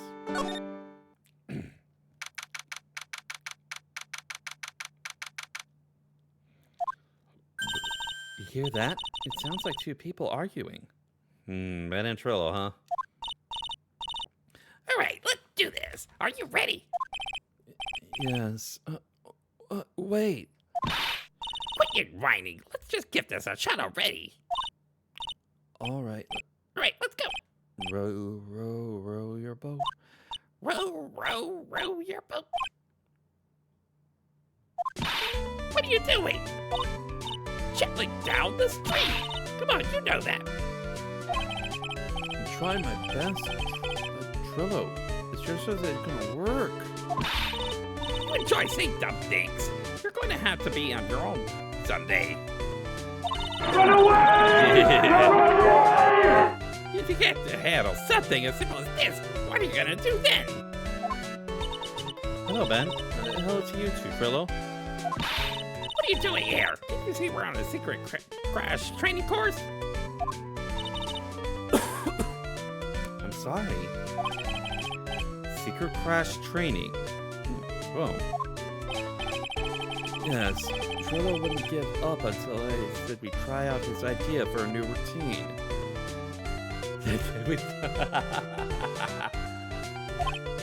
So, we're trying to sing around for our new ventriloquism act. Around? Can you really do that?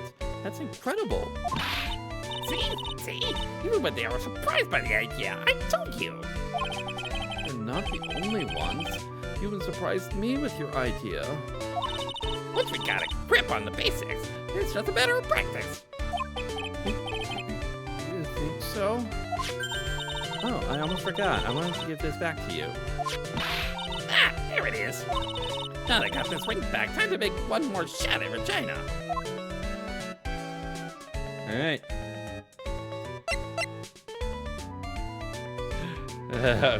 I called my therapist, tell him I need one for us to do that.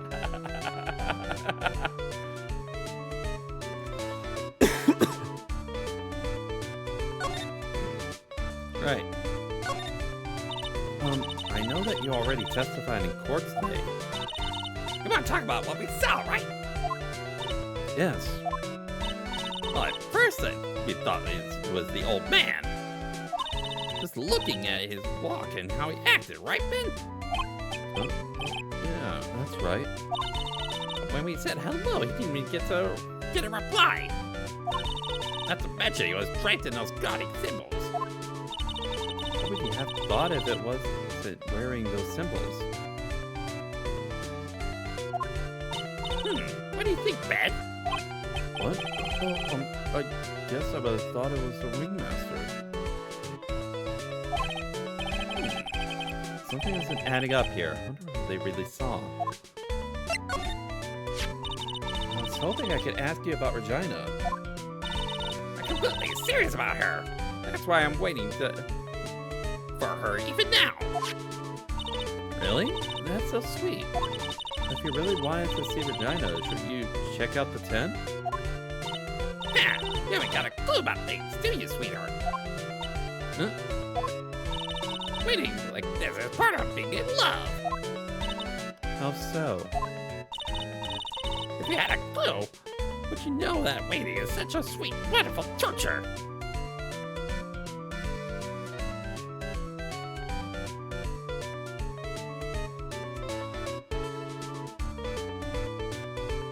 Sweet, wonderful torture.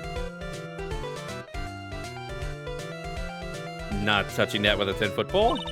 NANI?! When your body aches for your partner's love, that's one of the best parts.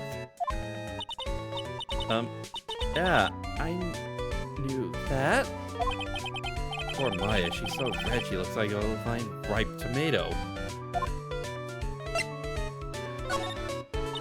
So how is the new routine working out?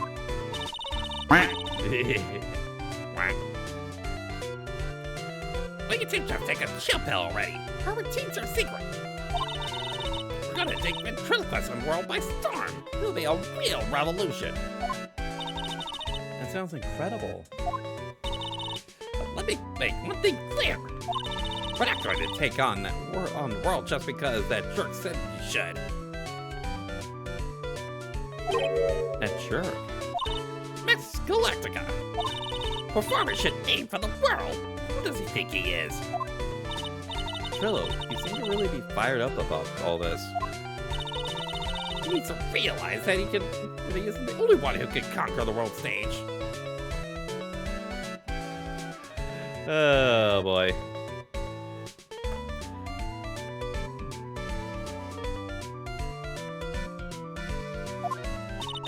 You're right. You're right. Mark my words. Triloquist will win the Grand Prix. You're the man now, doll. Row, row, row your boat will be the key to glorious victory. Not to rain on your parade, but wouldn't a more mature song be best?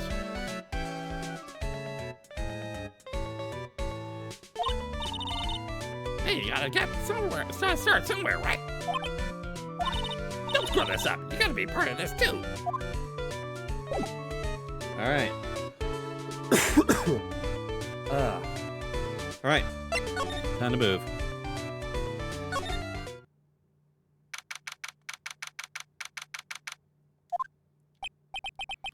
Oh, it's you two. You look like you just got hit by a truck. Shouldn't you get some rest? Yeah, I will say this is quite a crazy case, and trying to sort through the absolute madness is certainly a trial in of itself. So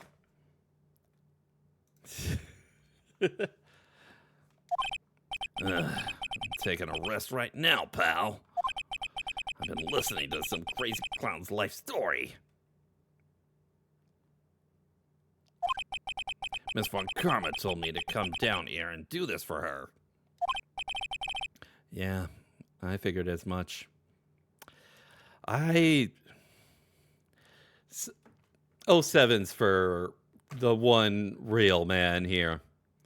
07's for the one real man here, Mr. Dick Gumshoe. 07's, please.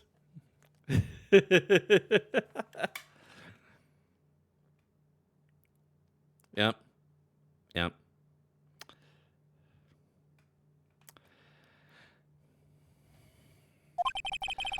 Let me tell you something, pal. Listening to that old clown sucks all your energy. Every time he's done talking, looks at you like you should be doing something. I think he's waiting for you to laugh at his jokes. I know that, pal. You have any idea how much your face hurts if you fake laughing that much?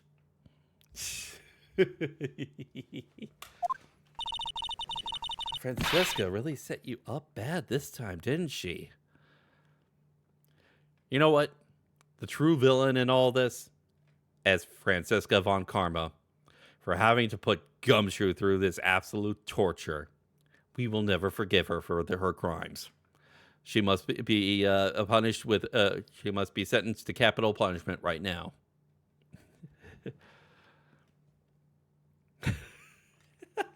Trying to think how the streamer if he had to voice. Phoenix, who's the streamer that you're talking about? I don't know this streamer.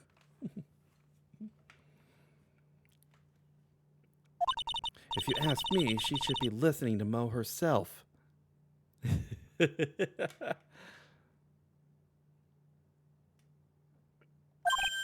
No way, pal. You're not gonna get me to backbite a woman with a whip. No way.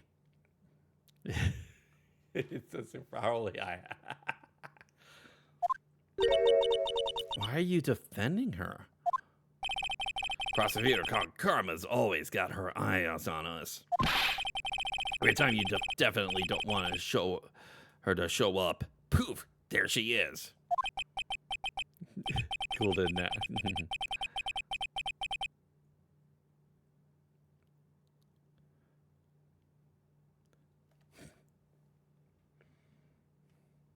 Don't show up, don't show up, don't show up, don't show up, don't show up. Looks like she's wound him up pretty tight. She's directly above us as we speak. Huh? How's that possible? According to the clown, the culprit jumped from here and disappeared into the sky. If that's what happened, it means the killer passed right by this window, pal. Oh, I see. Who lives in that room behind the window up there? The acrobat's got his room up there on the third floor, it seems. Pretty soon, this Von Karma's gonna start her investigation up there. So don't get any ideas of going up to the acrobat's room. Got it, pal? A coincidence, huh? Francesca von Karma. Once she's done with her investigation, I think I'll go up there and check it out.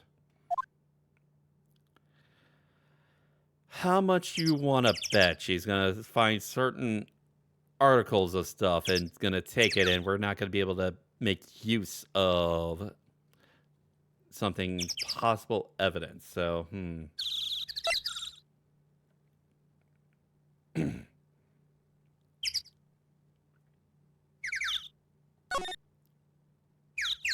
All right, time to go to the big top.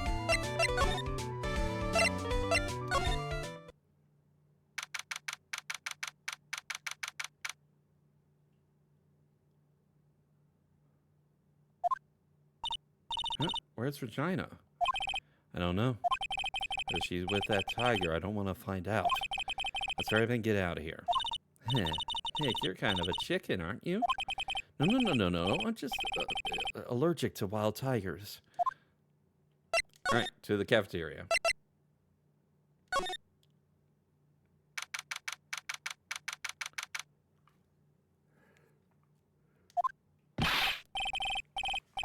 All right, welcome to the wonderful, fabulous cafeteria. Yikes, he's in awfully good mood. All right, you know what time it is. Dinner time. Why does everyone cry when they eat Mexican pizza? Come on, you can answer this. It's easy.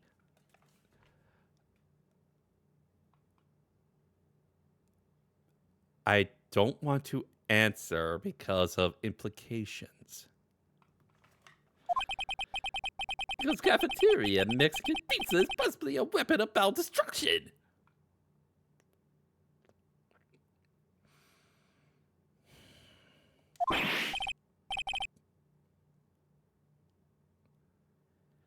Buzz, wrong, try again.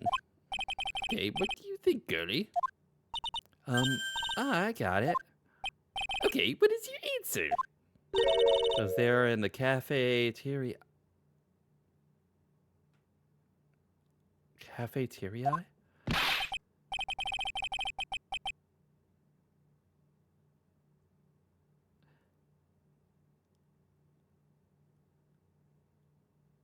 What?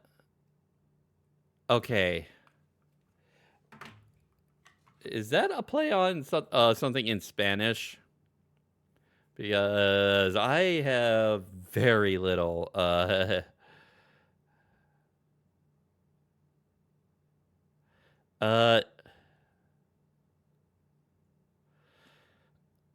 I'm gonna need something to clear my head. I don't drink alcohol, so that's not gonna dull the memories.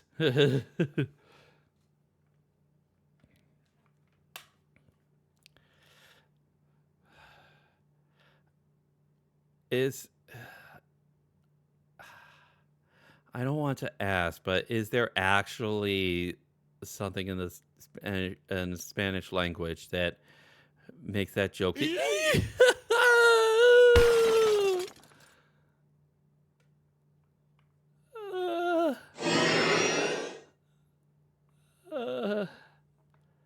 No. No. It's not erasing my memories because it's still here. It's still here right in front of me. I did it. What's going on? He's being too nice. All right.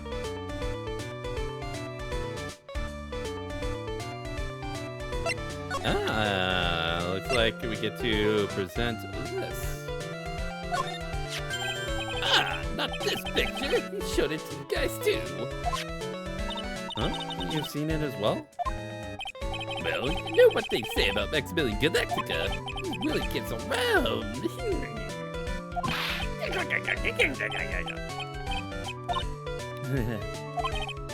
Oh yeah, he didn't just show me the picture. What do you mean? He showed me his bust too. Let me show you. That thing is enormous.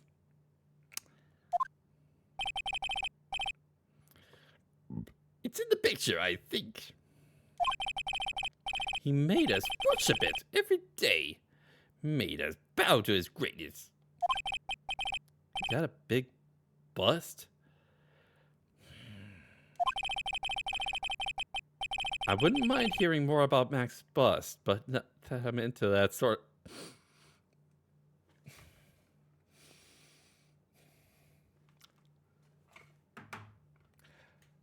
Chat, do not touch the soundboards for just a moment. I need this. I need this. So please do not, and I say do not, touch the sound alerts.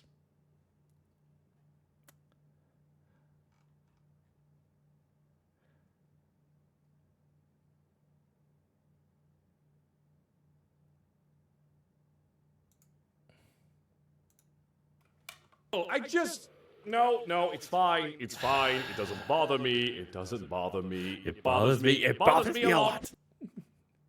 There we go. Thank you. All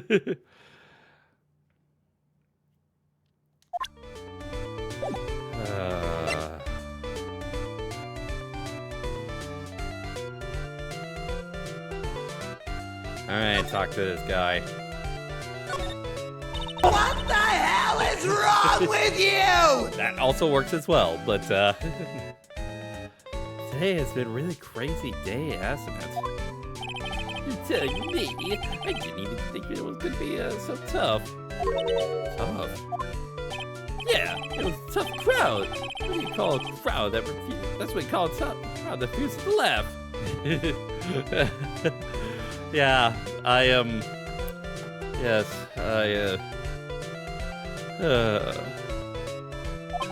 For instance, it was such a tough crowd this morning that had to smash watermelons.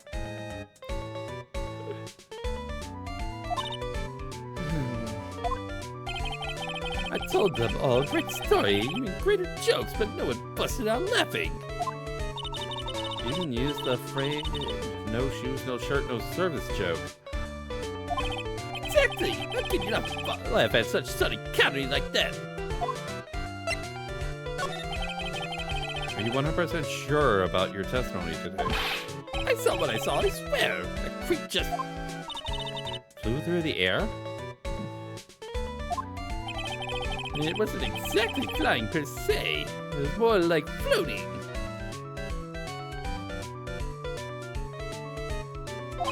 The silhouette of his face made me positive it was Max. What's he a psychologue? He must be telling the truth.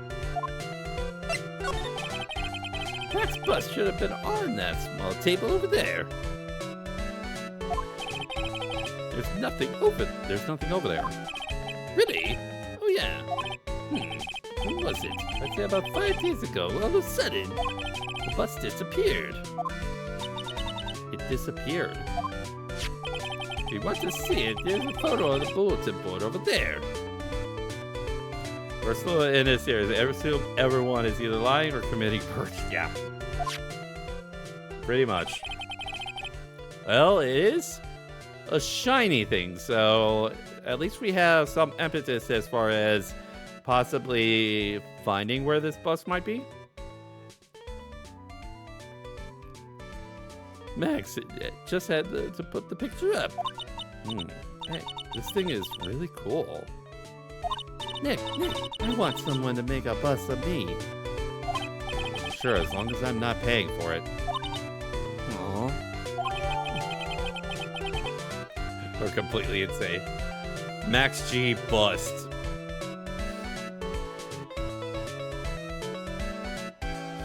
Max G bust. Wow. Is there anything else that's changed about this place? Nope, nothing changed. I was frozen today! I wonder if he's actually thinking about this or if he's setting up a bad joke. Nope, I'm drawing a blank here. Quiet Mo is a good Mo in my book. Facts. Facts. Just straight up facts. No lies right there. Like, put that on the record. We've got facts here.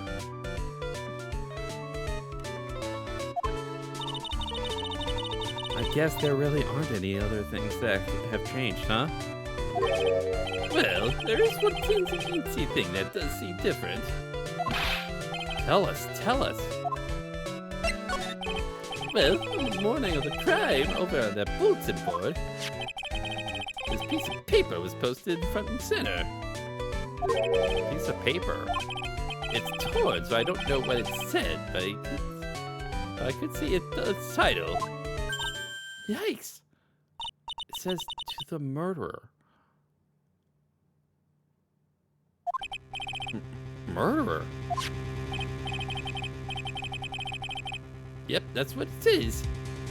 But the rest of it has been ripped off.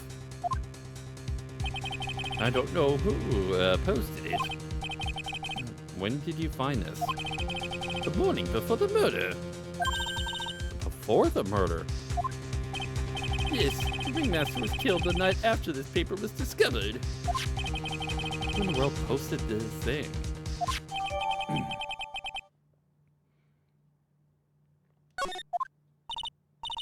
Nick, I think we better follow up on this important lead.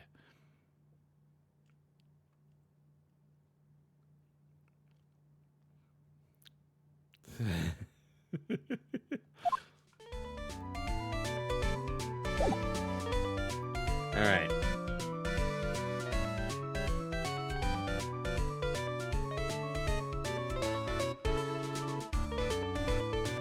Alright, time to apparently head back to the detention center.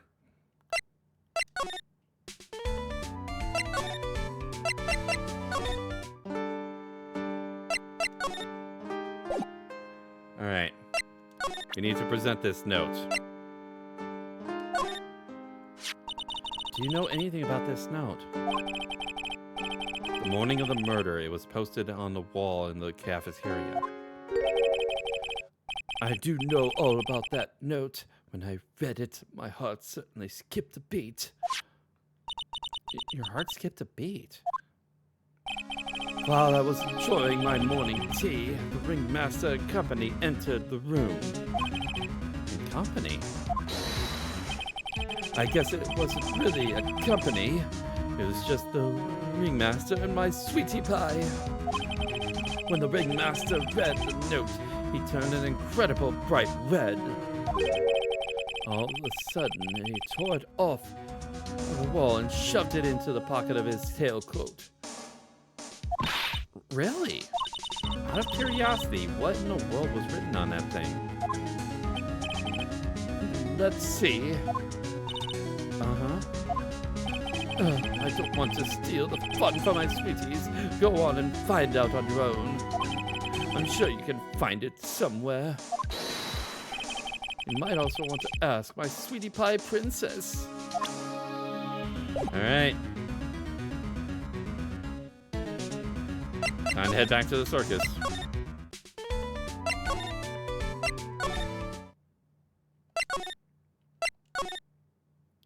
Alright, to the ring. God damn it. Max and the ringmaster had their talk in this room. That could have been when ringmaster put on Max's costume and went outside. Why did he do that anyway? Was it really that cold or something? Alright.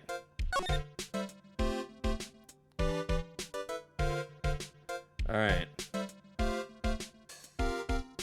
Ah, yes, we did notice that there was something in the on the coat, yeah. Hey, do you see that?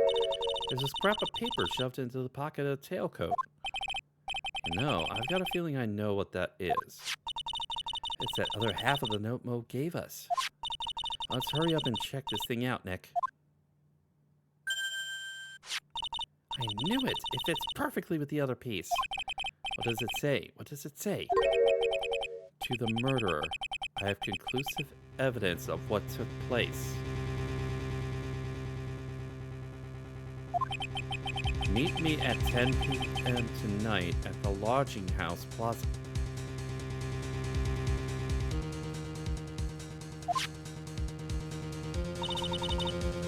p.m.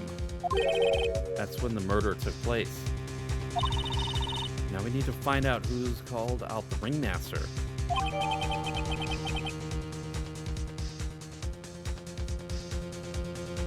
Excuse me. What? So the ringmaster...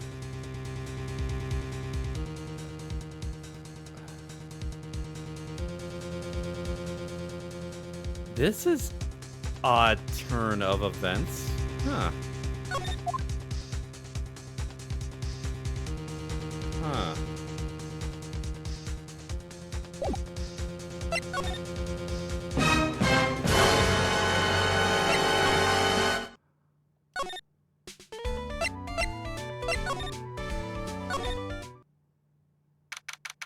All right.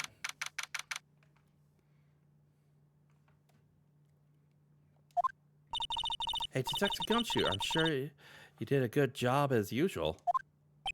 Well, I'm done with the investigation on the acrobat, finally. But with Miss Von Karma... Oh.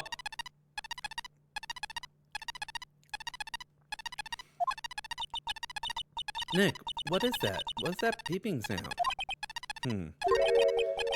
It's Miss Von Karma. Huh? Every time I hear that sound, she's usually not very far behind. Some sort of pager or something? If you don't mind, pal, I'm gonna go ahead and get out of here quick. See ya, pal. I didn't know that Gumshoe could run that fast. So much for being Flatfoot. Never seen a grown man so afraid of a girl still in her teens. Well, let's go inside. It's freezing out here. Why are we still hearing the thing? Biting slashes from a whip.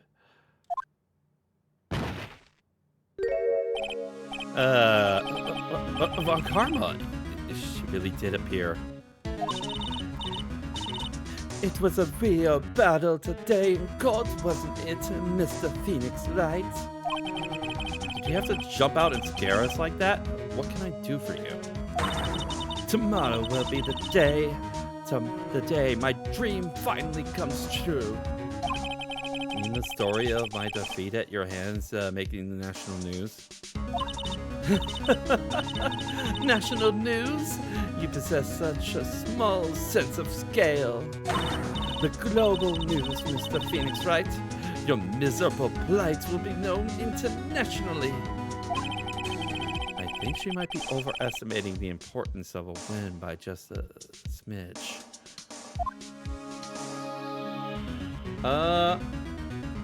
Apparently we are going to talk to Von Karma. Huh. Miss Von Karma, appears you got your hands onto something big, huh? I'm amazed you pick up on that much. Anyone could. And hide that look of victory with 10 paper bags on your head. I've got conclusive evidence and conclusive witness. Need any more hints? A conclusive witness? You must mean the acrobat, right? I'm putting it in the summons for him to be called as a witness as we speak. It's the final nail in your coffin, Mr. Phoenix Wright. Yeah, I get it already. You want to beat and destroy me. Can't worry about her. I gotta try and find out more information myself. Why do you keep giving Nick the evil eye? It doesn't matter if you prove the defendant guilty tomorrow. Nothing will be able to bring your dad back. My dad? You must mean the esteemed Manfred von Karma. Of course, your dad. I know you miss him. Enough out of you. One more word and you'll get a mouthful of whip. Now, when did I ever bring up my papa's name in this or any other conversation? Then what's this revenge you're talking about? You wouldn't understand, Mr. Phoenix Wright. I have to see him again one more time. Him? I'm sure you know of who I refer. Miles Edgeworth. What? Edgeworth? Mr. Edgeworth?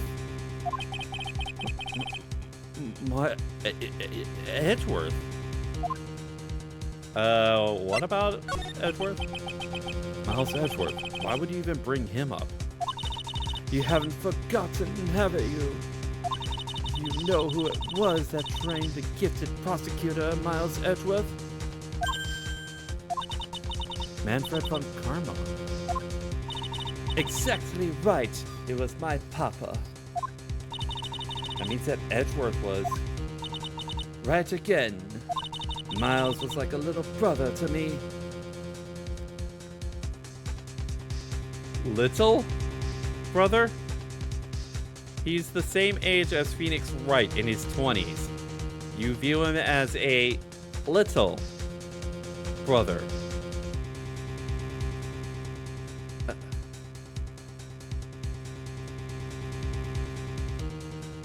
What the hell is wrong with you?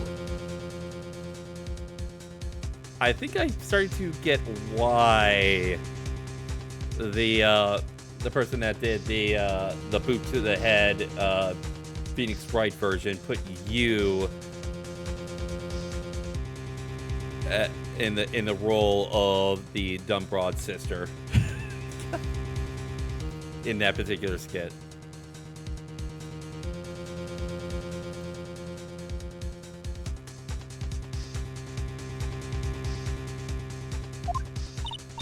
Huh? Little brother, but Edgeworth and Nick are the same age. Exactly. Edgeworth. The man who inspired me to become an attorney. I fought against him in a few cases. But a little after that case was over, he vanished. It is your fault he's gone. Huh? It's the truth, isn't it, Mr. Phoenix, right? Nick, what does she mean?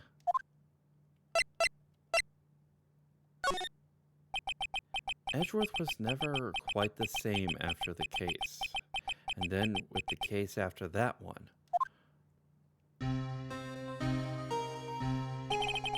He never set foot into court again. And then one day, he just vanished. All he left was a simple note at the prosecutor's office. Prosecutor Miles Edgeworth chooses death. That was 1 year ago. It was a few months after you left to go back home. Mr. Edgeworth, he's dead? I don't believe it. He's still alive. I'm sure of it. Somewhere in this world, he is still alive. Prosecutor Miles Edgeworth chose his death? Of course he did. You ruined his reputation as a prosecutor. You effectively killed the prosecutor in him. Just like your victory muddied the honorable man, the honorable name Von Karma. I'm going to find him. And then I'm going to teach him his rightful place with my own two hands. Nick, about Mr. Edgeworth. Maya, I already told you this once. Don't make me do it again. Don't bring up his name in front of me again, okay? Nick. Is Von Karma? What? I don't know if you're God's gift to prosecutors or not, but I've had enough of you. Him too. What in the world happened? This dog is all bark and no bite. He's already been defeated. Regardless, I have nothing to inform you two of today. Tomorrow will be the greatest courtroom battle this country has ever seen. Nick. Let's go. We need to talk with the performer on the 3rd floor. I'm sorry I brought it up, Nick. All right.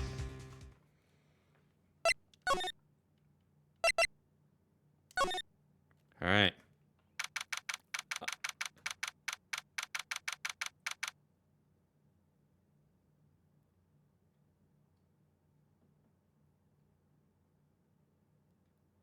Wait.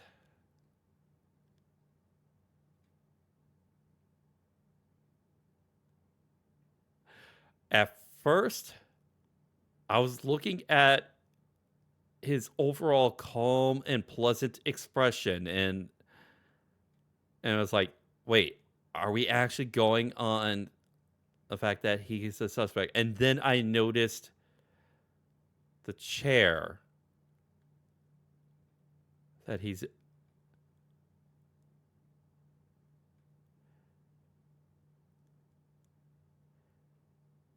How much is this guy playing at if he's actually the one? You must be Phoenix Wright. Yes. Pleased to meet you. I'm Ken Dingling.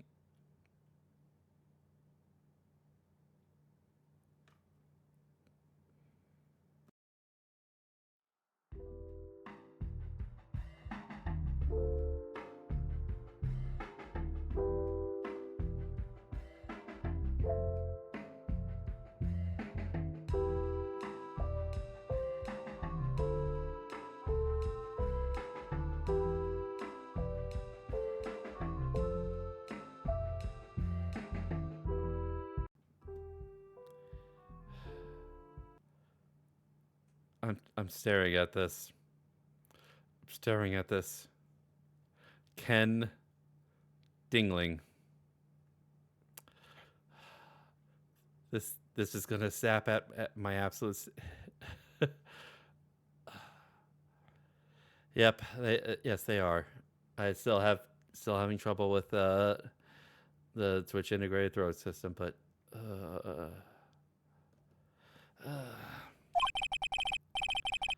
But here at the circus, everyone just calls me Acro. Mr. Acro?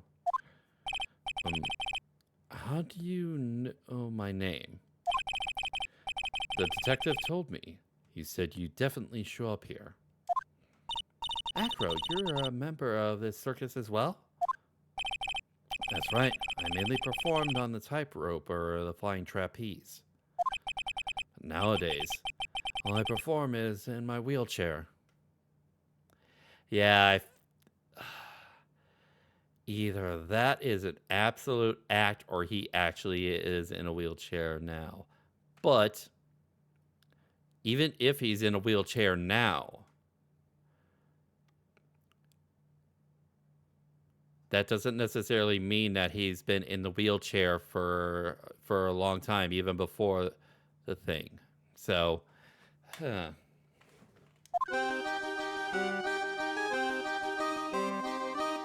right. All right, time to talk to him. Acro, why did you join the circus? When I was a kid, my parents failed miserably at business. One night, they decided to run away from it all, without me.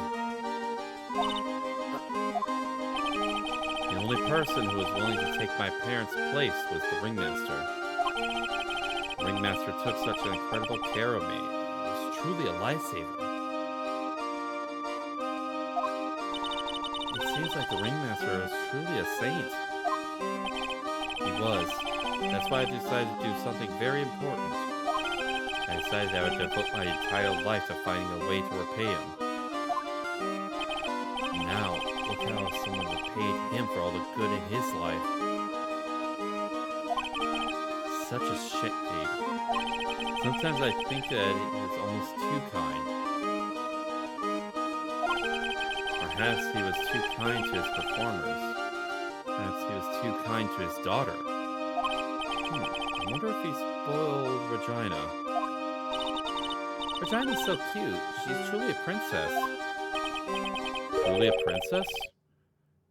Are you sure that's a good thing? Yeah, Regina has a very sheltered sort of lifestyle. Do I detect a hit of grudge against Regina?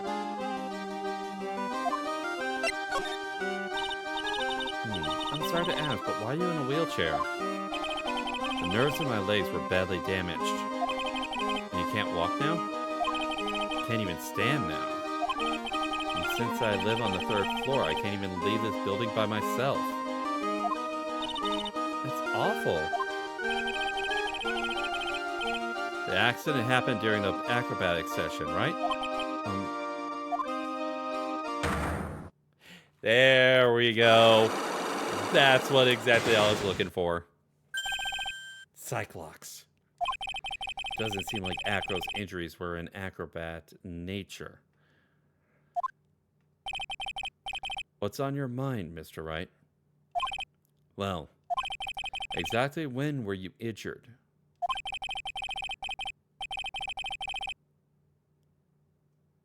It's been almost 6 months since I was hurt. I injured my legs here. Wait a second.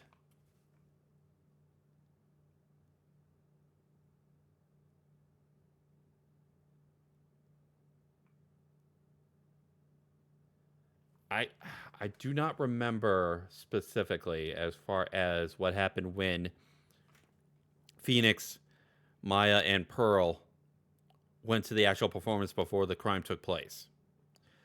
But if I remember right, I'm not sure if they mentioned an acrobatic act. going on. Might have not. But we'll have to see. 6 months ago. What in the world went on in at this circus then?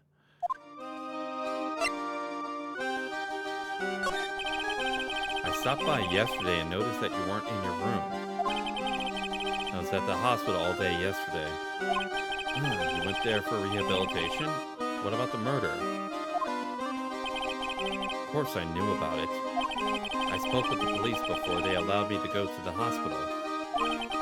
Before I got the call from the prosecutor, I was convinced it was all a dream. I just couldn't believe it when I saw what I saw. What you saw? Jeez, that sounded really ominous. What did you see, Acro? That night, I was in bed sleeping when I heard a huge sound coming from behind my window, from below my window. You see, the scene of the crime was right below your window. That's when I looked out the window. What did you see?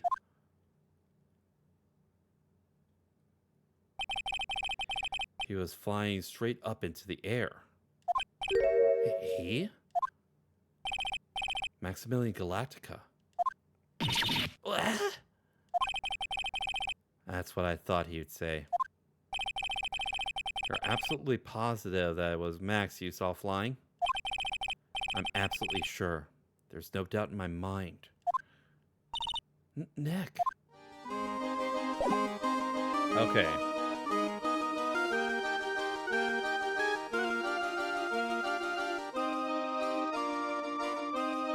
Alright, so obviously we cannot go after the Cyclops yet.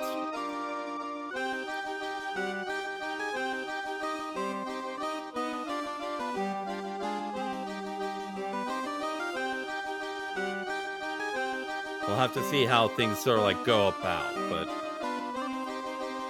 depending on how things unfold with the acrobat here, either he is absolutely lying about the injury and he's absolutely at the top of the suspects list, or there is one particular person that I'm going to have to reconsider amongst the possible other suspects.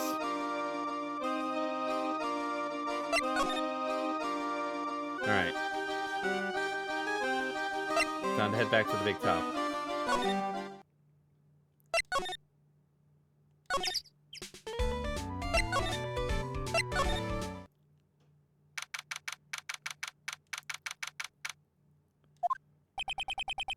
Oh, got a bad feeling about this. Yep, there's the tiger again. Nick! Wonderful. Today's special must be Filet-O-Phoenix. Stay, heal. Oh, Maya, Nick, it's you guys. I'm sorry, I guess I made a mistake. A mistake?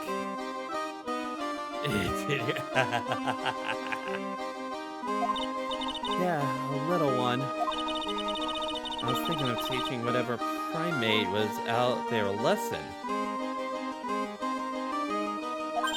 But I was expecting more of a monkey than a human.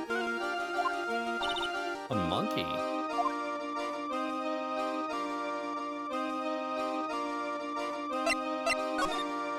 Alright. It's a pity about what happened to the ringmaster. Dad? Everyone loved him, didn't they? It must have been... No, the ventriloquist had his problems with the ringmaster. I love my dad so much. I hate to say, but she doesn't seem all that broken up about... That's why I feel so lonely. Now that I won't be able to see him for...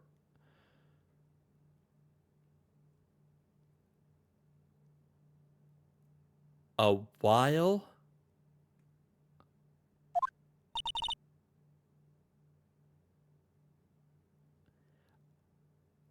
How sheltered are you, girl? Or is this just an act? I am starting to get really really suspicious here. Yeah. I talked with my dad and he told me.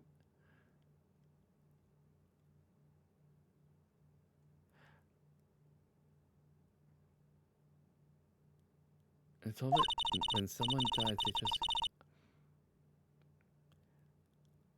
Yeah. Well, that's why I said, how sheltered are you, girl? Yeah. Yeah, obviously she's answering to us right now how sheltered she is.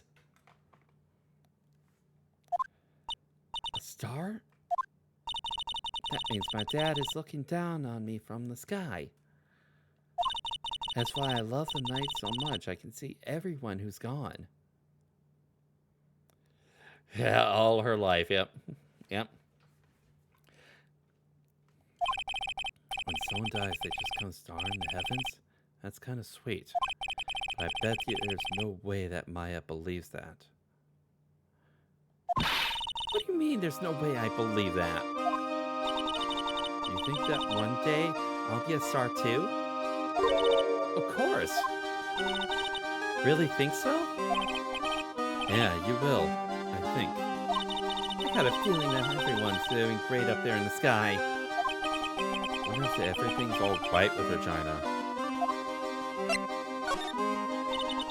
So, just go back and clear something up. Why did you want to teach Money a lesson? Because he's a meanie. He's got something that means a lot to me. Something that means a lot to you. Must be something really shiny, right? Actually, it's a stage costume. I've got lots of spangles. It's really beautiful. You should see it. You should. When the costume gets hit by the spotlight, it dazzles. Hey, Mr. Attorney. Huh? You saw that monkey. You bet you get my costume back for me, wouldn't you? It's really important to me.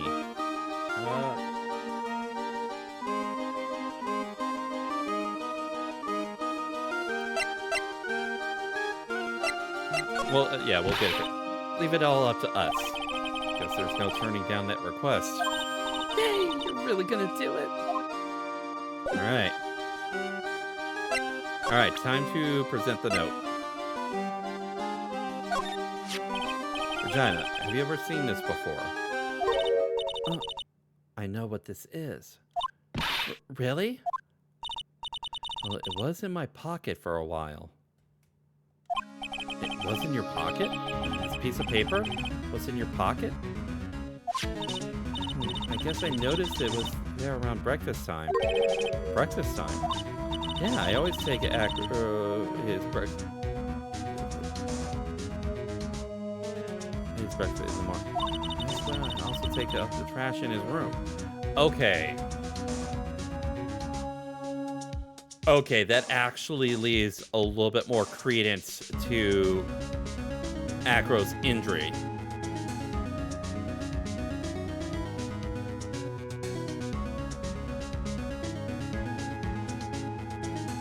Okay.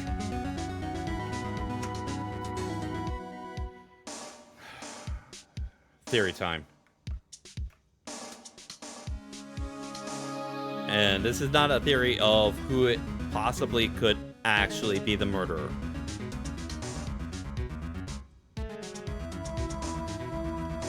But as far as the thing with Acro, the note, and Regina, because we already have information about Leon the Lion.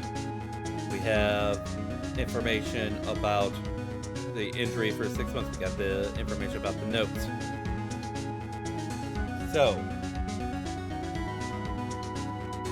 the note said to the murderer and her father, the ringmaster, took it without any real hesitation. So,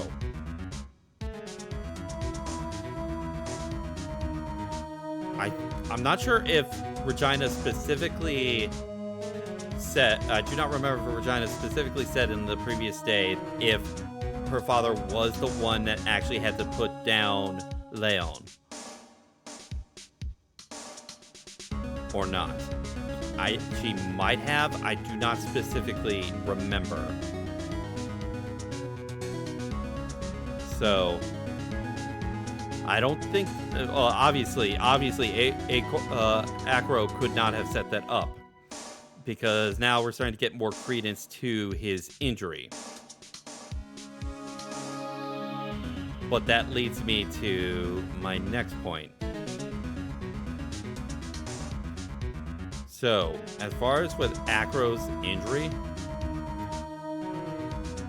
I get the feeling that his apprehension towards Regina and how she acts is kind of related to that. And I think that was the reason why, if the Ringmaster was the one that had to put Leon down, I think it's related to that, because it could be very much possible that Leon the Lion ended up attacking Acro. And that's what led to his injury, because whether it would be sort of like bite marks or claw marks, it's a lion. Those are going to cut deep and could mess up some really important nerves.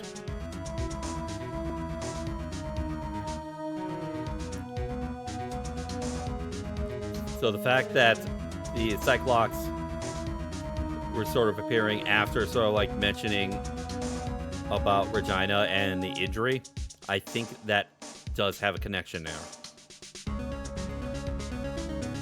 So,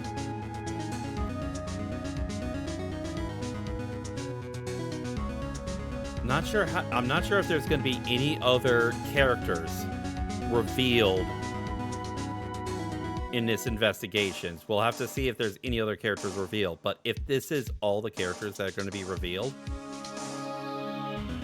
then by proxy, I have to bring Ben the Ventriloquist back into my suspects list. Because out of all the people, he has the biggest motive as far as to specifically frame Max for this. And since he was the only one that was outside in the plaza at the time that he had his quote-unquote testimony, he has the most leeway to lie about everything, because there is no one to actually specifically question or to specifically contradict everything that he's going to say. Yes, we found contradictions, but there's still stuff that's on the record that hasn't been striked, that Ben and Triloquist have specifically said.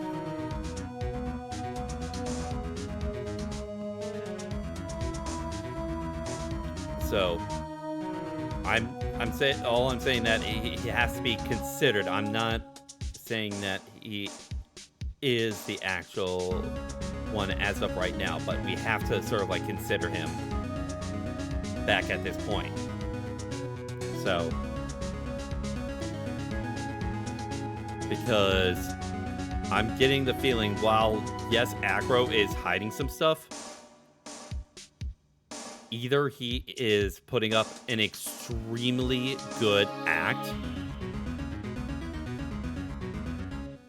or he is actually legitimate with a lot of what he's just not being forthfront about the specific injury. So then I'd go to the cafeteria and eat my own breakfast. That's when you realize the piece of paper was in your pocket. Yep, but since I'm not a murderer, I just figured it belonged to someone else's, in someone else's pocket. And then what? I wondered if the person who lost it was in trouble, so she didn't put it on the bulletin board in the cafeteria. She put it on the... Wait.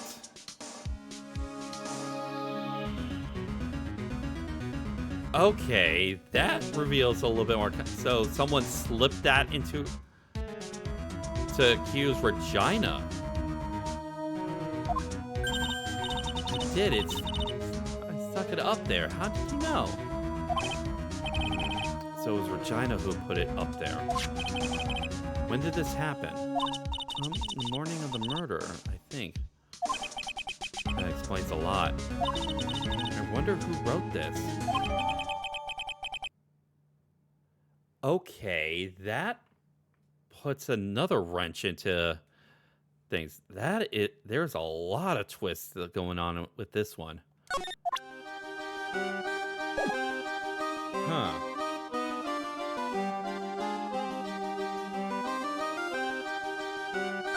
All right.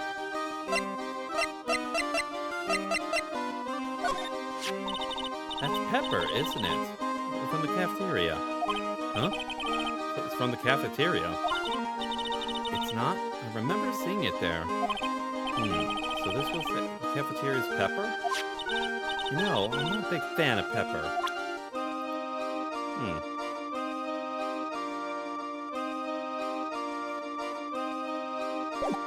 Alright, time to move.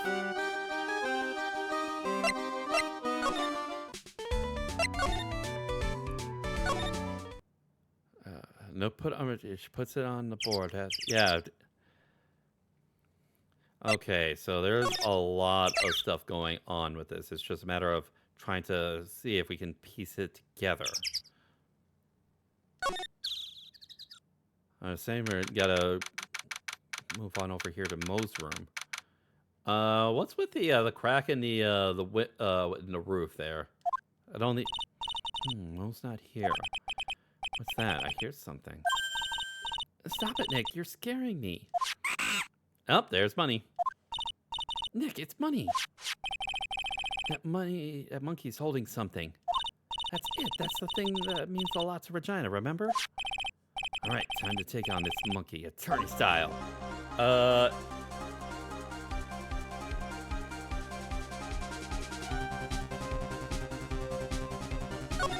Give that back, monkey brain. That means a lot to Regina. Real man wouldn't. Is he gonna steal the badge again? Is Money gonna steal the badge? I tried to have a man-to-man talk with him. Really did. No, man-to-man isn't really accurate. It was more like man-to-monkey. Nick, you swiped it while Money was distracted. Wow, you're really on the ball today, Nick. Let me see it. Let me see it. You can see it fine from where you are.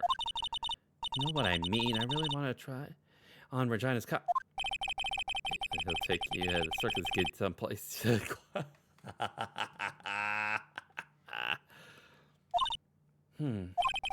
What's the matter now? It doesn't fit me at all. Oh well, I guess it's time for you to lay off the burgers. Not to mention, it doesn't look like something any girl I know would actually wear.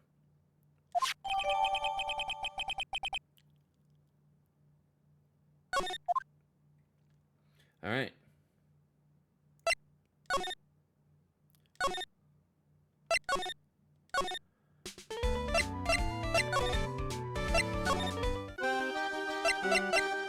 All right. Time to get back that stage costume. Here you go, Regina. Yay, thank you. You really got it back for me. Don't mention it. I love you, Mr. Attorney. Oh, wait. What am I doing? She is only 16 or 17 years old. No. No wonder guys melt to mush in front of this girl. Hey, Regina. That costume is yours, right? I tried it on, but it didn't fit me. Huh? This costume? This isn't mine. This was Leon's. Okay. Leon's. You know, the lion that she told us about? Oh. The one that someone... Yeah. Leon, sorry, Leon.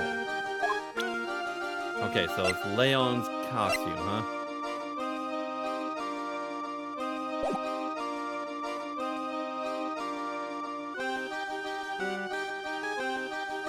Hold on.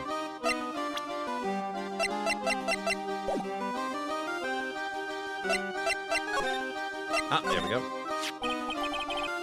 Leon, he was killed, wasn't he? That's right. My dad. Yep. There we go. Yep. So I was at least right that her father was the one that had to put down Leon. But I wonder if it had specifically to do with the fact that Leon attacked someone. Why? Well, Leon did something really bad. Yep, there we go. During practice. Leon was sitting down and then he opened his mouth and you know.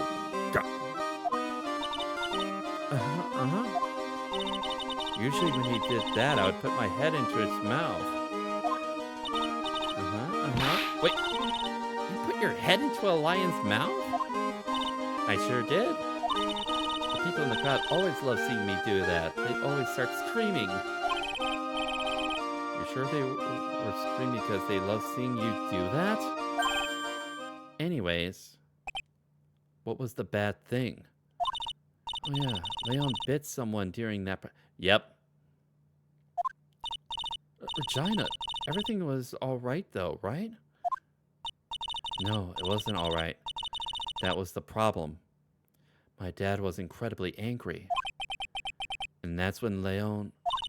Yeah, that's when he became a star in the sky. Poor thing. Alright. 6 months ago for biting... Yep. Yep, it's... At least that particular portion is coming together. Just like I thought. But there are other aspects of this that's not necessarily lining up. So we're going to have to find out more information. All right.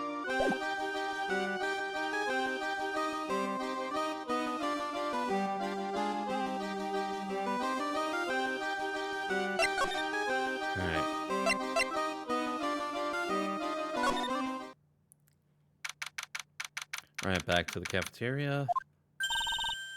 Something smells fantastic. So we know it can't be Mo. Wait, I know what it is. It's burgers.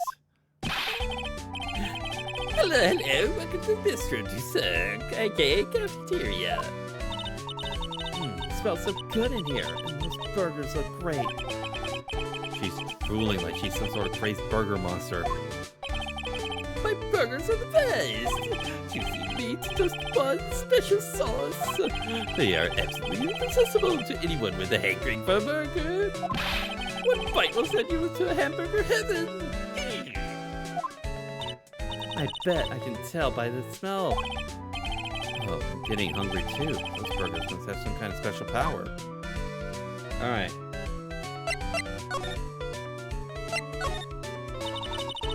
Now that the ringmaster is gone, what are you going to do? That's all I've thought about the past 2 days. Everyone loved Russell. You've heard Echo's story, haven't you? Like how he was adopted when he was younger. Like they was adopted when he was younger? Calmed down a bit now, but he was livid when he heard about the murder. Echo was so upset he said he couldn't go on. He was that upset? Yes, he was. Anyways, I gave it some thought. Maybe I should give up on trying to be a half-baked clown. I'm thinking of trying the ringmaster's shoes. What? Really? Max would still be an issue, though. Max? Maybe a bit mean and hard to work with, but it's hard to argue his importance. He's probably the reason the circus is still around. A lot of what he says is right. Mo. All that's left to see is if everyone can get over the tragedy. You know, A tragedy? What is he talking about? Get over it. What tragedy, Mo? huh? Don't worry about it. Nothing at all. Must mean the tragic death of the ringmaster, right? Yes, that's it. All right, Daddy. Yeah. Dang, correct the mundo. Doesn't he mean ding? Mo, I mean no disrespect here, but are you lying to us? No, not at all. What makes you think that? Just the way you said, if everyone can get over the tragedy, seems a bit strange. Sounded like you were talking about something from a long time ago. Mo, I'm right, aren't I? There we go, Cyclops. Okay, only 2 Cyclops with that one. Now we're getting closer to the truth. Yep, I figured as much. It was about 6 months ago. It was just a little accident. Give me a break. Us old men have accidents. I wear big pants for a reason.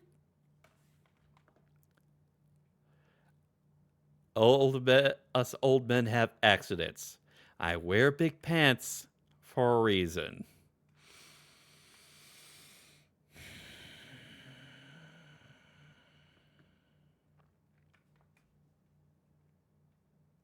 Well, we can get to it right away. We have everything that we need. And 6 months ago, eh?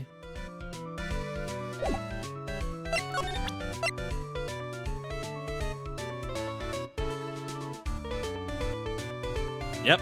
Take that! Time to take this off.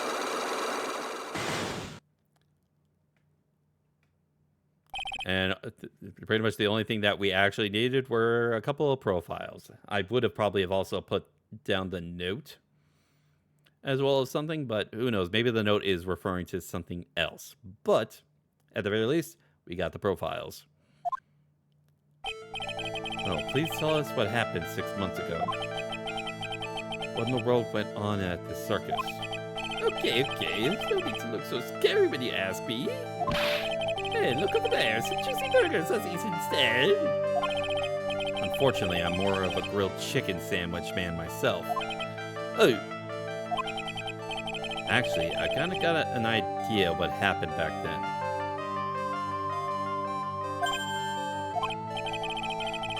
Oh, you said something about an accident. This wouldn't happen to be the cause of that accident, would it?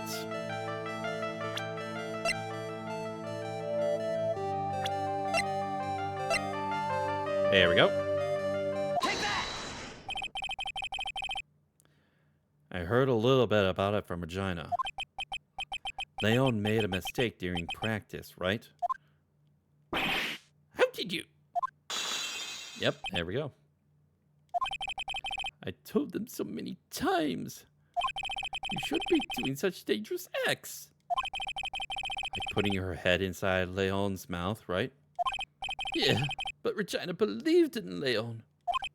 She believed so strongly that Ringmaster went along. He could never say no to her. Out of curiosity, who was bitten? Come on, Mo. Don't clam up on me now. Who did Leon bite on the head?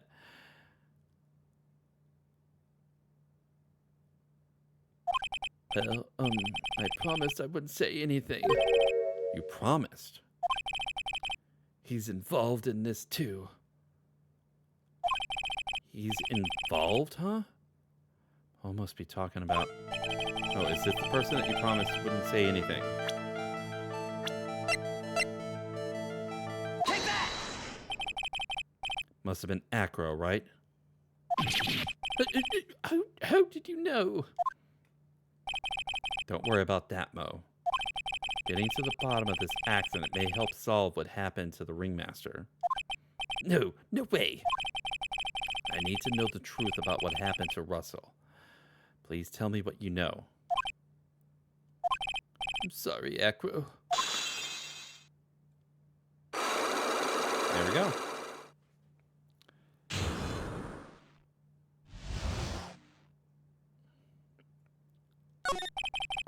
It's just like you said, you know, the accident.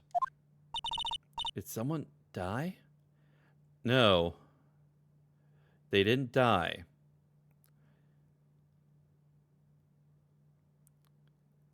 They got paralyzed. No, but it would have probably been better if he had. What? How would that have been better? He's still alive. But when he got bit, he suffered a massive brain damage. He'll never recover from the coma. Okay. So there's another performer. Okay, so Acro's injury has nothing to do with... Huh. Okay. Coma. All he does now is lie in his bed at the hospital. And that's all he's ever going to be able to do. I see. How's he related to Acro? He is his brother. Acrobat. Okay. Huh? Person who got bit was Acro's brother. Brother? They were an acrobat team of brothers, Acro and Bat. Cute nicknames, I thought. Anyways, they were an incredible team, cut down together in their prime. Who's Acro's younger brother? Sean Dingling. But everyone always called him Bat. He fell in love with Regina. Trying to... Oh! My God. So we got Max, Ben and Trillo, and now Bat. Everyone seems to fall in love with Regina. 6 months ago, when we were practicing, all of a sudden Bat blurts out, "Let me perform with Leon." Why did you do that? I don't know, but that's what caused the accident.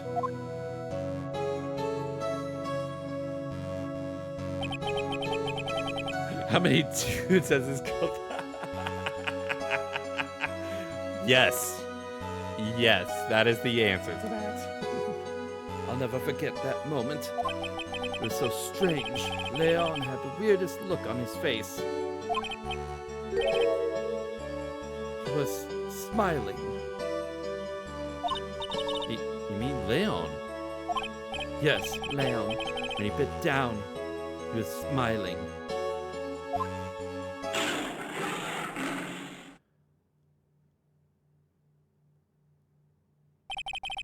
Some sick grin. No way, that's impossible. Smirking, lying, a flying murderer. Why does it seem that this always Mo who catches all these incredible events? Nick, can lions smile? You never told the police about the incident. The Crown Circus would have been shut down if we had. The next day, the ringmaster took Leon out and shot him with a rifle. So that's what really happened. Well, if you guys went so serious, I was supposed that... what was I supposed to do? I had to tell you. But all of this truthfulness has put me in the mood for a burger. Here, you two have some pepper. Shaka, shaka, shaka, shaka. Here he goes again, acting like his normal crazy self.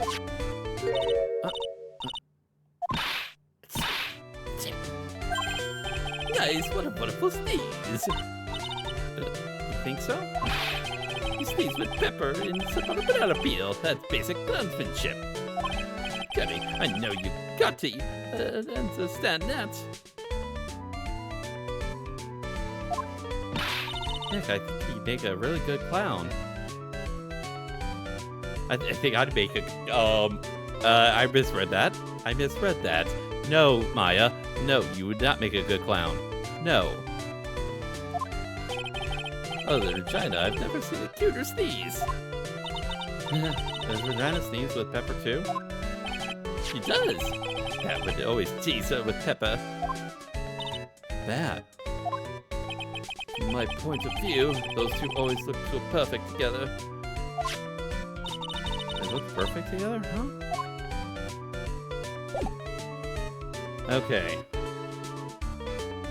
Okay, so we are running a little bit late, so we're gonna have to go ahead and save at this point.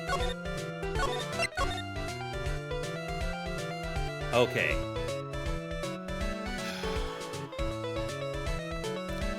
That makes me think about whether Acro is lying about his injury or not as well.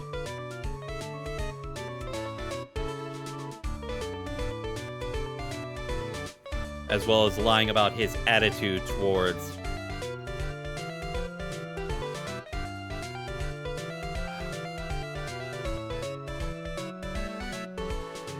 the thing is that, like, there's so much stuff that we have yet to fully piece together as far as this case. So yeah, I can't really go on a specific lead. So, but nevertheless, that will do it for tonight. The absolute craziness that has been going on with this. I'm gonna need a very good night's sleep, and I'm hoping that I'm able to. But yeah, I thank you all for joining me tonight. So tomorrow, hopefully, I am. Oh my goodness, am I hopeful that we can be able to get continuing on with Trails of Cold Steel 3. It's been a couple of weeks since we have been able to get things going, but hopefully if things go well with work tomorrow, we will have a tentative stream time of 7 p.m. Central Time start time. But if we can be able to get the stream started earlier, then I will absolutely take that chance. So once again, I'll be letting you guys know if that is going to end up being possible. So I'm looking forward to seeing you guys tomorrow whenever we get started.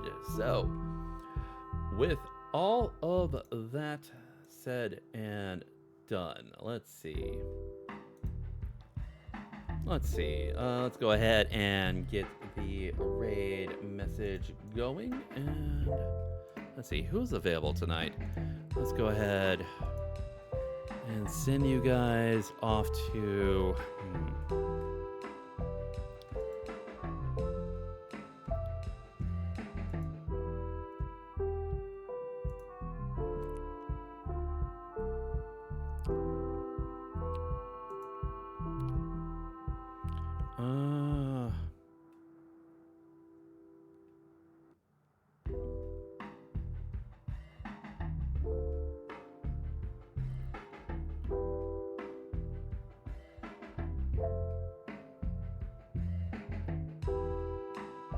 I know what, I'm feeling a little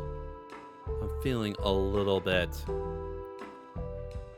ambitious tonight. So let's go for someone big tonight.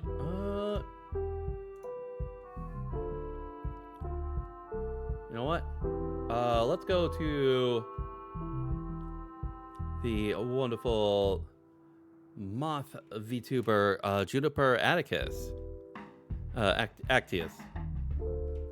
Doing some Worms WMD today. Yeah, let's go ahead and give her the raid tonight. There we go. So if you guys would like to join us on this bounty mission and giving love and support to awesome streamers out there, I would very much appreciate it if you join me for that. So with all that said and done, hope you all had a wonderful day. Hope you all enjoyed the stream. Oh, wait. Hold on. Cancel. I just noticed that. Okay, yeah, Juniper is about to end. Okay, so.